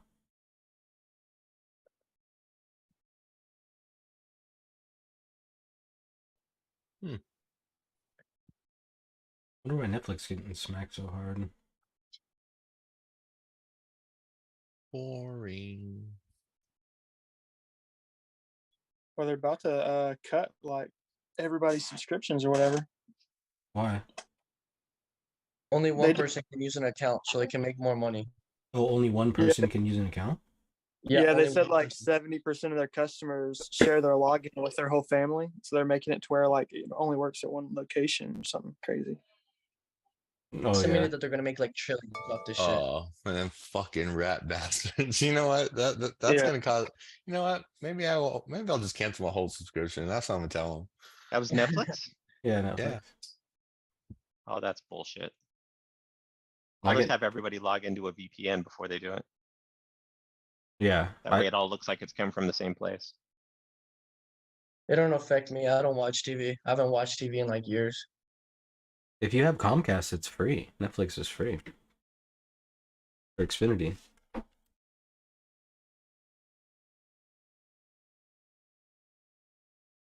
So you should have Oh, Netflix for free, yo, my Jared. food's here. They're like, you can't share anymore, Jared. Be like, you know what? Just go ahead. Just cancel my subscription. You clearly don't want my business. That's like the fucking Twitter post. Somebody posted like Elon's lost the most money ever in the history of, billionaires, and then he commented on her post. Oh Thanks. yeah, thanks for paying me $8. Thanks for the $8. Yeah. Yeah, I saw that. Thanks for the $8, you fucking bitch. Yeah, people are like hating on him because he lost like so much money, but he's lost more money than most people will ever be worth. Ever. Or their family. Or their family that they married into. Huge. Dude, there was this somebody broke it down and it was like if you earn $50,000 it was a day. I think it might have been a week, don't quote me, it was like a day or a week since the time of Christ, you still wouldn't be worth as much as Elon Musk. Wow. Yeah, and it was like I can't remember if it was a week or a day, but I want to say it was like 50,000 a day And for see, and then what do you 2,000 years, and you still wouldn't be worth as much as him. what do you do with that information as a government? Like, would you try to limit the max wealth on somebody, or is that against the American Constitution, right? Because if one person has all of the money, then a lot of other people don't have it, and you create a lot of poverty where it could be more balanced out, where you could still be rich as fuck, but not too rich, right? Yeah, I don't Which think is that's right. which is what communism basically is, right? Where there are government a monopoly. officials. What's that? I said if he had a monopoly or something, then they would make him split it up. But Well, he does Yeah. have. He has a monopoly on that technology. He's got to know something. You know what I mean? Like, he knows something. He didn't name his business Tesla for no reason. Like, he knows something, and that's why he never gets in trouble. The majority of money he's made is through government contracts. He definitely knows something. That's what I'm saying. Yeah. He definitely knows something. What does he know? Tell me what he knows. Yeah, Well, just that's let- why he's never gonna. That's why he didn't get all the FBI and CIA agents out of Facebook. He's not gonna do that. I mean, Twitter. He's part of the system. He's either a He's an vigilante AI. like fighting it, or he's like totally for it and just acting like he's against the system. Think about how many years Tesla didn't make money, but he was still able to keep going. I mean, it's crazy. Well, the thing is because people believe in him. So, like, whenever he talks to investors, other people that have money, they like what he has to say. Didn't he invent PayPal? No. Not really, He but got he made money fired off from of it. PayPal. Yeah, He invested in it, he got sued. and for in PayPal. investing in it, he got like a lot of money. It was kind of like a Mark Cuban situation. Hmm. Very similar-ish, like, and then now they're both billionaires. That's what's funny about the that show Shark Tank too. Like, Mark Cuban's a billionaire, and then you've got all these other people on the show with him. They've got money, no lie. They're all millionaires. Kevin O'Leary's got like half $500 million, which is cool. But Mark Cuban's got more money than all of them on the show combined. Like, Yeah. if he wants to make a deal, the deal is his. You know what I mean? Mm-hmm. I can make that deal. It's so Kevin O'Leary still made his, but everybody did. yeah, well, Well, I mean, name me a rich ass person that doesn't have the asterisk next to an event. You know? think about that. Yeah. Good point.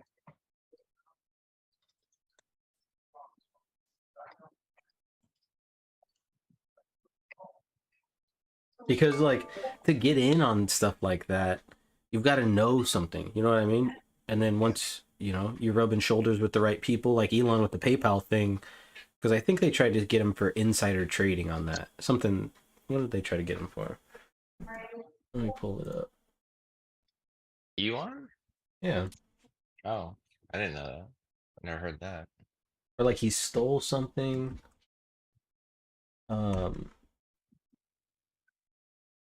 Some sort of infringement. I don't know what it was.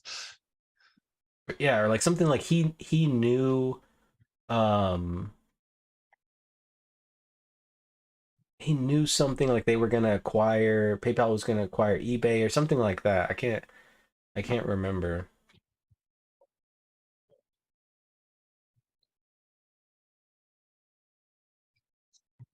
That's back when he didn't have a hairline either. He was bald. Mm, Yeah. Yeah, his hair grew somehow. About that boy. His hairline.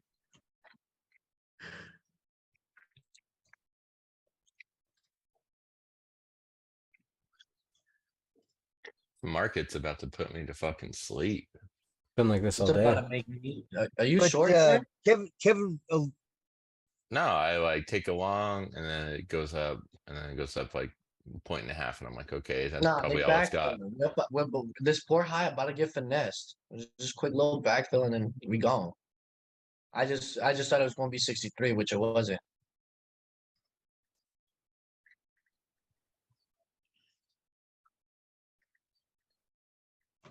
Yeah, he bought Tesla. That's right, Pope. Yeah, he bought Tesla.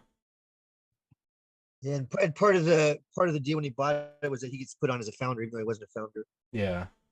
Then he asked the two partners out, and the deal was the one partner was supposed to get the first Tesla that rolled off the line, which was the Roadster, and that's the one that Elon shot out into space. Yeah. It's kind of funny, actually. It is funny as fuck. Yeah. He also mailed a pair of shorts to Michael Burry. Who's that? Elon. In 2020, Elon mailed a pair of shorts to Michael Burry because Michael Burry was shorting Tesla. And he was like, fuck you, and mailed him a pair of shorts, yeah. And Tesla went up like a fucking rocket ship. I mean, now it came down like a rocket ship as well. Like a rocket ship that didn't make it past the firmament and exploded and then came back. The firmament. The scary thing about Elon is he's so into that transhumanism, wants to make us half robot, half human. Yeah, what's that called? It's Neuralink. Yeah. Yeah. Brad, I got something for you. It was And so he keeps funny. saying that he doesn't know about aliens. I know he knows about aliens. I think he has one. That's why he's saying that. Yeah, he probably is. He looks like him. But when he was asked on Joe Rogan's show what his biggest fear is or what he thinks their biggest threat is, he said it was AI. It wasn't nuclear threat or anything. He said AI was and he said once computers can write their own software, once that we're done, he said that's already happened. So it's like shit. Who knows? That's why you never trust AI's technology. got crazy lately. That chat MBM2 whatever. That thing is crazy. I didn't do anything on that. I mean, Yeah, you saw what happened to what was Jarvis, right? And fucking Right. And we all know how that ended. And I don't see Iron Man anywhere, so we might be fucked if that happens. I forgot he was in that Elon was in that movie. Yeah, he is in the movie. Yeah, he's in the movie. Yeah. I was gonna tell you, Brad, my dad, the one time when he was here visiting, we were talking, I was like showing him all this evidence. I'm like, listen, you don't understand, Dad. The earth is flat. And I was like showing him all this stuff. And he's like, no, son, I believe you. Just don't go around telling people that kind of stuff. He's like, I believe you. You're probably right. But just don't go around telling people that. I'm like, okay. Fuck I you. wish ChatGPT was a thing when I was in high school. That thing is absolutely broken. The what? ChatGPT, I don't know. the AI is that what the does thing all the that shit for you. make all the pictures and stuff? No, not even pictures. Like you can put like the craziest shit in there. I was using it the other day because I'm learning how to do pragma solidity coding for Ethereum, and like I just couldn't figure out some shit for some code. So you literally go in there and then put in, and give you like 5 examples. Like kids in school right now, like this other day, there was this kid. I went over to my little friend's house, and one of his friends is still at school, and he told me how he had to write this 10-paragraph essay. And I was like, bro, let me save you your time. He went on ChatGPT, and we told ChatGPT to write the 10-thing essay, less than 3 seconds, done. You're fucking And then you can tell kidding. it to rewrite it in a different way, done. These 3 kids seconds. got it so easy. I used to have wait, to hold on. handwrite papers. Shows There's ass. some guy who actually wrote an algorithm to go and create he wrote a program that will actually tell the professor whether or not they did it using ChatGPT. So that Yeah, so that's that smart for a kid to come out and do that. I mean, he's gonna make money out of it, but you could just tell Chat GPT to write it in like 10 different ways and it'll do it. And you can just pick one out of the 10. Like it's gonna take so much like searching or going through that to figure out that Chat GPT did it. Like you could be like, write me an essay in 20 different ways and it's gonna do it. There's something that is really kind of important to understand, particularly with programming, is that there are always shortcuts. And so Oh you yeah, can't sure. you can't necessarily say, and I'm not trying to say you're wrong. I'm just saying that in this particular instance, what's interesting is that there are potentially ways that he could write the code that would be able to tell you all 20 of them were written by ChatGPT. Yeah, I guess that is possible. Yeah, if you So it's have the and, if you and code it's the bot correctly, yeah. the key is that you have to know, and I hate to use this word, but you have to understand what back doors are. And not that there are really backdoors in ChatGPT. I'm not saying that. I'm just saying that in all of programming, it's a matter of being able to discern. Like, you know what? At the dawn of age, when they were freaking figuring out the wheel, if you came into them and said, "Hey, I can give you an equation that would tell you how tall a tree is," just from standing on the ground and looking up. I mean, for them, that would be fucking magic. And what is the phrase? Today's magic is tomorrow's science. And the point I'm trying to make is that there's always those shortcuts. It's just a matter of whether or not A, you know that they exist, and B, that you can abuse or use them for your benefit. Yep. So, I mean, I don't know if that's what that guy That was did. I in high haven't even school. looked into it because I don't write papers anymore, but I'm just saying that's, yeah, it's just kind of freaking teacher pet kind of project. No, Bastards. you're good. Freaking taking reports right out of kids' hands. Yeah, no, but it'll literally give like even if you take it out as like school wise, like let's say like something you're trying to figure out yourself or whatever, like or need a question or anything, because like Google, you look some shit up on Google and it's gonna give you like 20 different answers, 20 different articles, and then you're gonna have to read all of them and see which one. I guess I'm not saying Chat GPT is 100% correct, but it'll give you a more of a variable answer than a bunch of articles on Google. Well, and Google tries to sway you one direction or another too. Even Elon they Musk said think you're that right wing or shit was left fake. wing.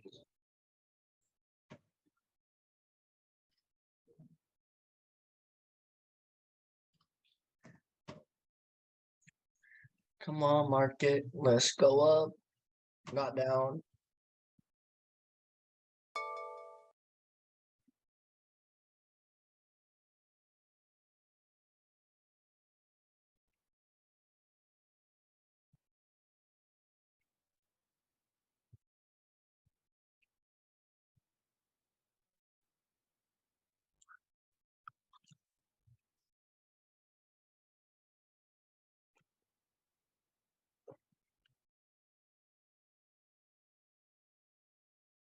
Brad, what time's game time? I'm ready. I'm not in no trades.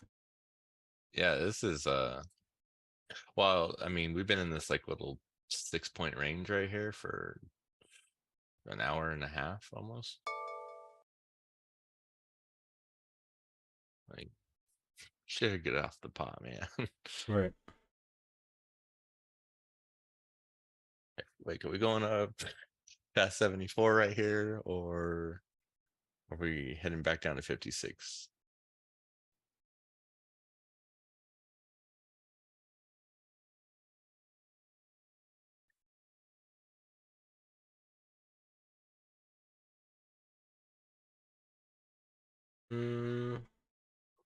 Let's say it looks like we're Going up. trying to go up. Yeah. But The Yeah. question, I guess, is do you want a right answer or do you just want an answer? Okay, I'll take anything. Because I can give you an answer and tell you it's going to go one direction or the other. I Yeah. just don't necessarily, as long as I'm not confined to the idea of being correct. It's kind of holding this little uptrend. It looks like it's gonna keep going up, but Well, we need a break. Don't we need to break this? What's this level right here?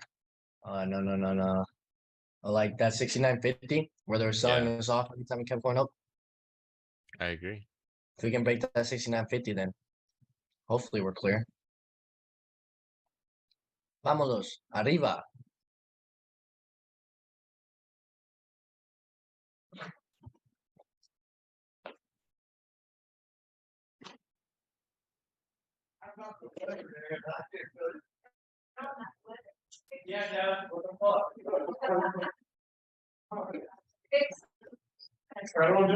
Buyer's trying to step in here. Who's trying to step in? What? Buyers. Mm, Right down at 68. we'll see if they hold it. Are you short? No, I'm just watching. Oh, okay. I'm thinking about getting short up here. It's been fucked up every time it's gotten up here. You ain't about it, Jared. Oh, I'm about it. Yeah, after like the G doing that weird stuff, might have to take my points. I mean, it could break and just run right up 73, but I don't know. Like you should have done that on G, you know what I'm saying? You ain't about it. You ain't about it for real. Ask Brad, I'm infamous for shorting up. Brad back, why were you short? Like, I don't know. Thought it was the top. All right, buyers, hit him with the gas. Let's see what's cracking.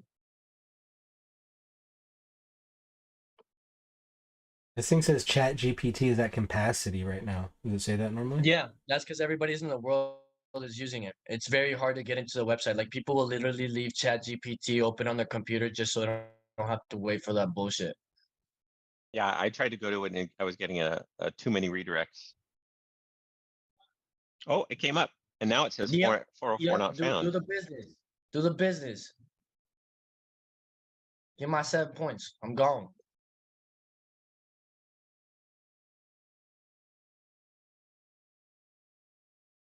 I'm bugging. What is that? See, now it looks enticing to short. What? Dude, we talked about this earlier, Brad. Did you not say if you were thinking about getting short, you wanted to see a look at 73 and fail, right? I wanted to see it fail. Yeah, fail the 73. Yep. Yeah. But we're one time framing up still. I took my money. The short is over. That's when everybody's gonna start taking profit, Brad. I've seen this move a million times. Okay, sorry. Wait. When did you Because get in? Jared's really Jared? about it. Shorting it Jared, right when'd now. you get in? What's that? What's your entry? I haven't gotten in yet. I'm getting ready to. Oh, patience. I see you. I see you. So I see you. here's what I want to do. Here's what I want to do. You let me know when you're ready to get in, and I'm gonna get into a long at the same time you get into a short. Okay. Damn. It's like I that. took a short. Fuck. I mean, yeah, if you're trying to get fucked up. When H opened, it didn't take down. No. Thing I'll, got I'll long. even do it in a real account just so that it's not fake. Damn. Well, Okay. not a real, What but are you like doing? Trading against each other instead of trading together? no. I'm just saying. So You just want just to so test it out. All right. Apple's well, breaking the okay, so high. I just entered right there, if that helps you. Right at 72 quarter. you entered at 72 quarter. Yeah. Okay, I'm gonna actually. I don't have time to Okay, watch go it, so ahead I'm and gonna enter actually do long it in and tell me sim. how it's working out for you. 72 Just real quick. quarter. Just real quick, tell me. Well, I can't now I can't get in because it's on the way. It's doing a Okay. little bit of retrace. So I'll give it a second till it pops back up, and then I'll get in at 72 quarter. Right where you got in. No. If anything, get in right now. It'd be better for your long. Well, I'm gonna do it in sim. I'll just because I want to be at the same level of him. That's it. What? All right, fuck it. Damn, Jared, I was trying to get in that quarter as soon as you said it too, but it just left my bitch ass. I mean, I just closed it right there at 70. Took profit. What It the was- hell? I it's- was okay. Yeah, it was 2-point trade. It was I had Oh, on you're 2 just taking- lots. What do you Oh, mean? got it. Now I understand. I understand. It was a scalp. No, Okay, I'm gonna enter again if it gets back up there. So just hang on. I'm gonna get in. Once it gets to 72 No. quarter, I'm in. No, let it get up there, let it break, and then get in. Yeah, do it, dummy. Because if I get in now, it'll automatically put me in at the 71 quarter. You guys know this I thing's wanna going be- up, right? Like I we're wanna get in going at 72 quarter. going up still. Oh, I Unless took you're my just point. So scalping, like, just be careful if when you're I'm scalping. just listening. I'm just listening to a convo. I already took my Did you not profits. hear me say I took profit at 70? No, Brad? no, I heard no, I'm saying Yeah. like just be careful scalping. Like, so you got the first Nope. test, you got your short, so just be careful doing the short again. Yeah. Oh. Yeah, Cause you were saying you were gonna do it again. second Yeah, I'll time do is it again. second I'm time sure is I'll do it again. second time Jared's can like, be a I'll do little this bit. all fucking day. It's just 27 I'll 27 fucking hold times. this 73 to the fucking hell. What are you talking about? Oh Oh my yeah, gosh. Yeah, I'll Freaking fucking do it. Jared. Brad, are you still holding your long from? Oh yeah, Brad, are you still holding that long that you had like at 51? No, I closed. No, I don't have a position now. No, I was about to get off the stream and go game, but we had a good conversation going, so didn't want to pass it up. Come on, fucking hit my 72 quarter so I can Are get you playing in. the new Call of Duty? Or are you still playing Warzone? We're on the new Call of Duty, but the new Warzone.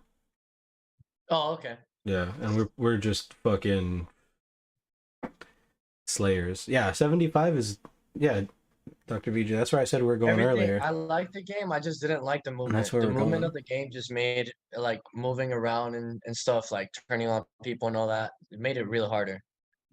That's what I would say if I was trash too. That's what I heard. in that. Yeah. Hey Brad, I quit video games when I was 20, alright? Oh my trash at gosh. video games, alright? Freaking I sold calling my him out. PS4 for $20. I had to do it the hard way, alright? Literally said goodbye to my Are you PS4 playing on a for $20. Tamagotchi right now or something? Or what? He's got 3 buttons. Yeah. I Are you can't. playing on Touchscreen? an Atari? No, I just quit video games. I can't play video games. R178. I told myself when I was 20, I can't play video games until I'm a successful day trader. So when I be pulling shit in like Brad, shit, we playing video games all day for sure. But till then, nah. Dude, that's Yeah, actually not a bad idea. No lie. I think it was in like 2021. I quit playing Fortnite probably for like 4 months or something. I quit playing video games. I quit video games more to just focus on day trading. Like it's just more time I can put into the computer, even if I'm not trading, just to look into the market. At night, I could be like, playing video games or be paying attention to the slow market and getting more knowledge and shit like that, or looking up for research with more outcomes and stuff like that. So I had to say goodbye to that shit. Yeah, I mean, I have times like this. Sorry, times like this. Like it's good that we have like the conversations and stuff, and I enjoy the conversations. But like you could really spend your time better like reading or something. You know what I mean? Like if Like reading or like if video games is all, it's fun, it's entertainment, but at the end of the day, it is waste of time. Okay, I'm in at 72 quarter long. The reason why I don't, because I actually not exactly in the same way, but the Sounds like reason he's why doing it to spite me, but keep going. He is. No, why would I do it to spite you? Fucking I'm not rat doing anything to spite you. The Brad did say it was going up, just saying. It is I have a very addictive personality, and if I really started playing it, it would be something that I mean, because like when I code, like if I am like totally focused on coding, I mean, I could go. There was like one time I was so intense, and I like sat down on my computer. 5 o'clock, I got home from work on a Friday, and I just sat down on my computer and I was trying to hack something. I was trying to crack some code. or pour the 8 something. ball out on the desk. Yeah, there you go. So I'm sitting down and I'm coding, and all of a sudden I'm like, whoa, I have like a headache. Something's wrong. And then I looked at the clock and it was like 5 a.m. And the reason why is because I had not eaten. Like I must be dehydrated from all the drugs. Well, that would be too. So like gaming is just not, that's just not, I mean, like there was one time my brother and I, Lauren and Uncle Lauren and we stayed up for 3 days straight and played Super Mario 3 and beat it. Damn. Like Nice. way back in the day. What type of coding do you do? I'm not really limited. Like, I mean, obviously there's only languages that I know, but like I had to learn Python. So my son, like he left the garage door open on New Year's Eve and somebody came in and took some shit. And so I was just like, and I talked to him so many times, shut the garage, shut the garage, shut the garage. And finally I was just like, I wonder if there's something I could do and just build something that would fucking shut the door automatically. And so I bought like a Raspberry Pi just to play with it and He doesn't know set what it all that is. up. It's a little teeny computer about the size of your palm of your hand. Like a full computer, like you hook HDMI into it, you hook power into it, you hook a keyboard into it, and that is the computer. That is the whole, I mean, it's like the equivalent, obviously not on size of memory or power processing power, but it is a complete computer that can do things. Mm-hmm. And in order to use it, I had to learn Python. I didn't know Python, so I had to actually go and That's what learn I'm learning right now. Is Python from scratch Python. yeah, So the I double guess what I'm CC saying is, Python? what was that? Are you talking about the CC plus Python coding? Straight Python. I don't CC plus. I don't know what CC plus is. Never Anyway, mind, long never- story short, C I could sharp learn any. is C++. I think I could learn any language. I think I could learn any language if I needed to, but that just isn't. I have the languages I know, and I've programmed in many languages, but I'm more focused on the ones that do me good. Like, so in my bot, I use PHP, I use Node.js, I use JavaScript, I use Python, I use, well, it's That's what I'm trying to learn to WebSockets. do. And then I need to learn WebSockets, Solidity so I can create an NFT bot. WebSockets, and then but that's just the programming piece. But I have to know how to do servers or admin servers. I have to know how to set up websites. I have to do security. I mean, there's a lot of things that I have to figure out in order to make it all work. Mhm. But it's just whatever I need at the time that I need it is what I'm going to focus on. So there's not like when people say, what language do you know? It's really what languages do you need to know for whatever it is you're doing. That's it. Because Alright. if you know programming, you'll learn it. If you want to. Do you know Pragma Solidity coding? No, I don't know what that is. It's the coding that they use on Ethereum blockchain. Oh no, blockchain is, I mean, it seems cool and I've read white papers on it, but it's just not something I want. I mean, I'll say this, I don't know how it would be something I would necessarily be able to use. Like, for instance, I'll learn, like I was working at a company, we had to install a phone system. I learned how to hack the phone system to be able to do something that somebody wanted to do. And so now I actually have a server at my house that I can use as a fax machine. It's a freaking, like one of my VMs. And it works as a That's fax dope. machine, so I can send faxes from my house. Or I could call you and spoof my number and say that I'm the freaking FBI. I Yo, don't I'd do be that. But scared. Sure, they're pranking me of the FBI. I'd be I'm like, just I know saying shit. that's the kind of stuff I do. Is if I can use it to something to my benefit, then I will spend the time on it and learn it. But if it's not something that's going to benefit me, fuck it. Why would I spend the time? I guess yeah, you're right. I'm trying to learn Pragma Solidity just because I'm really into crypto and I want to start Yeah, like no, coding that makes blocks sense. and For shit. crypto, it makes perfect sense. Some motherfucker stole my Gucci NFT. Gucci? Yeah, like you know the company Gucci? Yeah, you had a Gucci NFT? Yeah, and it got stolen. I paid like That's- $8,000 Oh, for it. finally, fucking hell. I'm just Thank gonna say, God. Jared, for the record, my stop was at 5 points. So my stop was at 77.25, and I'm now out. Oh, this is the shit you're Damn, explaining me. I nice. could have made way more points if I would have just held it. Yeah, you had Well, a good you entry. never I know don't when know it's why gonna you pop. got I mean, out. that was a crazy pop. I mean, that's not normal. That's normal. Certainly don't bet on something like that. I'm not gonna lie, I did do it a little bit out of spite just because I was fucking with Jared, but it was purely happen chance that it actually took me out. I honestly figured I'd get 2 points out of it max, and that would be the extent of it right now. That maybe if I waited later in the day. Oh, isn't But that interesting? It goes all the way up there, comes all the way back, and then what? Tough. They're just trying to get people like you out of their trade real quick, and then they're just gonna go back down. Happens to Oh. me all the time. No, so there's I'm two not out. there's two soft spots on the profile here at 75 and 76 half. 6 at core, yes. And so basically we have our push. The impulse was 73.25. So if it can't get back above 73.25, there's good odds that it's going to trade back down like 68, 67. And there it goes to 69. Yeah. Hey Jared, I Wow. think that was the move you're looking for. Yeah, there it was. I think it was a solid trade. And Jared, I apologize. I was just I don't know. I felt like fucking. You're gonna laugh, but I did it on one of my evals, and Did you really? I didn't get stopped out up there, and I caught the short. Nice. Nice. Wait, yeah. you rinsed that much? Yeah. It's Yo. just on an eval, and I had Well, on 15 and lots. risk is different per 15 lots. person, so you gotta remember that. Like your risk is different than. Yes, absolutely. Yeah. Yeah, no doubt about it. But I was like, damn, okay. Oh, dude, That's a if it white was line right on there if for that sure. trade, because we were Right, fucking sellers around are with each stuck other on that one. below 67 here, so if they can't get below 67, this thing might Gonna go pop back it. up. Yeah. Oh damn. I want to catch a quick trade, but So I created a new indicator that sort of like tells me how things are rolling. And since about 12:30, so about 45 minutes, it has been ranging in the same area and has not really increased. Oh, no, I take it back. It did a little bit. Anyway, yeah, it shows overall trend. Kind of interesting how it actually works, but yeah, The I wonder how, market, I look wonder if at it's gonna pop down. look at this.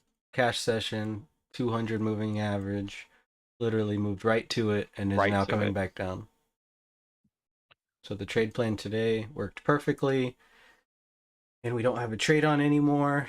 And now it is time to take All right. a break. Adios, amigos. 3,200 on that trade. Thanks to everyone for coming and hanging out. Definitely a fun day, right? There's still opportunity for upside continuation, right? We saw the sellers get stuck. I mean, they're stuck in a couple spots down here, like 67, 65. Really on the low tick, they kind of got jammed up. So there may be more upside to come, but that's just what I was looking for today, and so now I'm happy.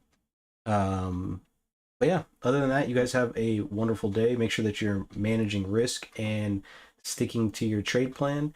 And I will see you all tomorrow.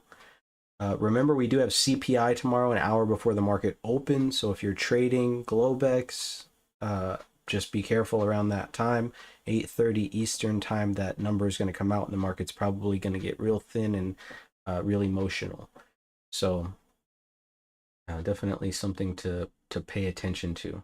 But other than that, you guys have a wonderful day, and I'll catch you guys later.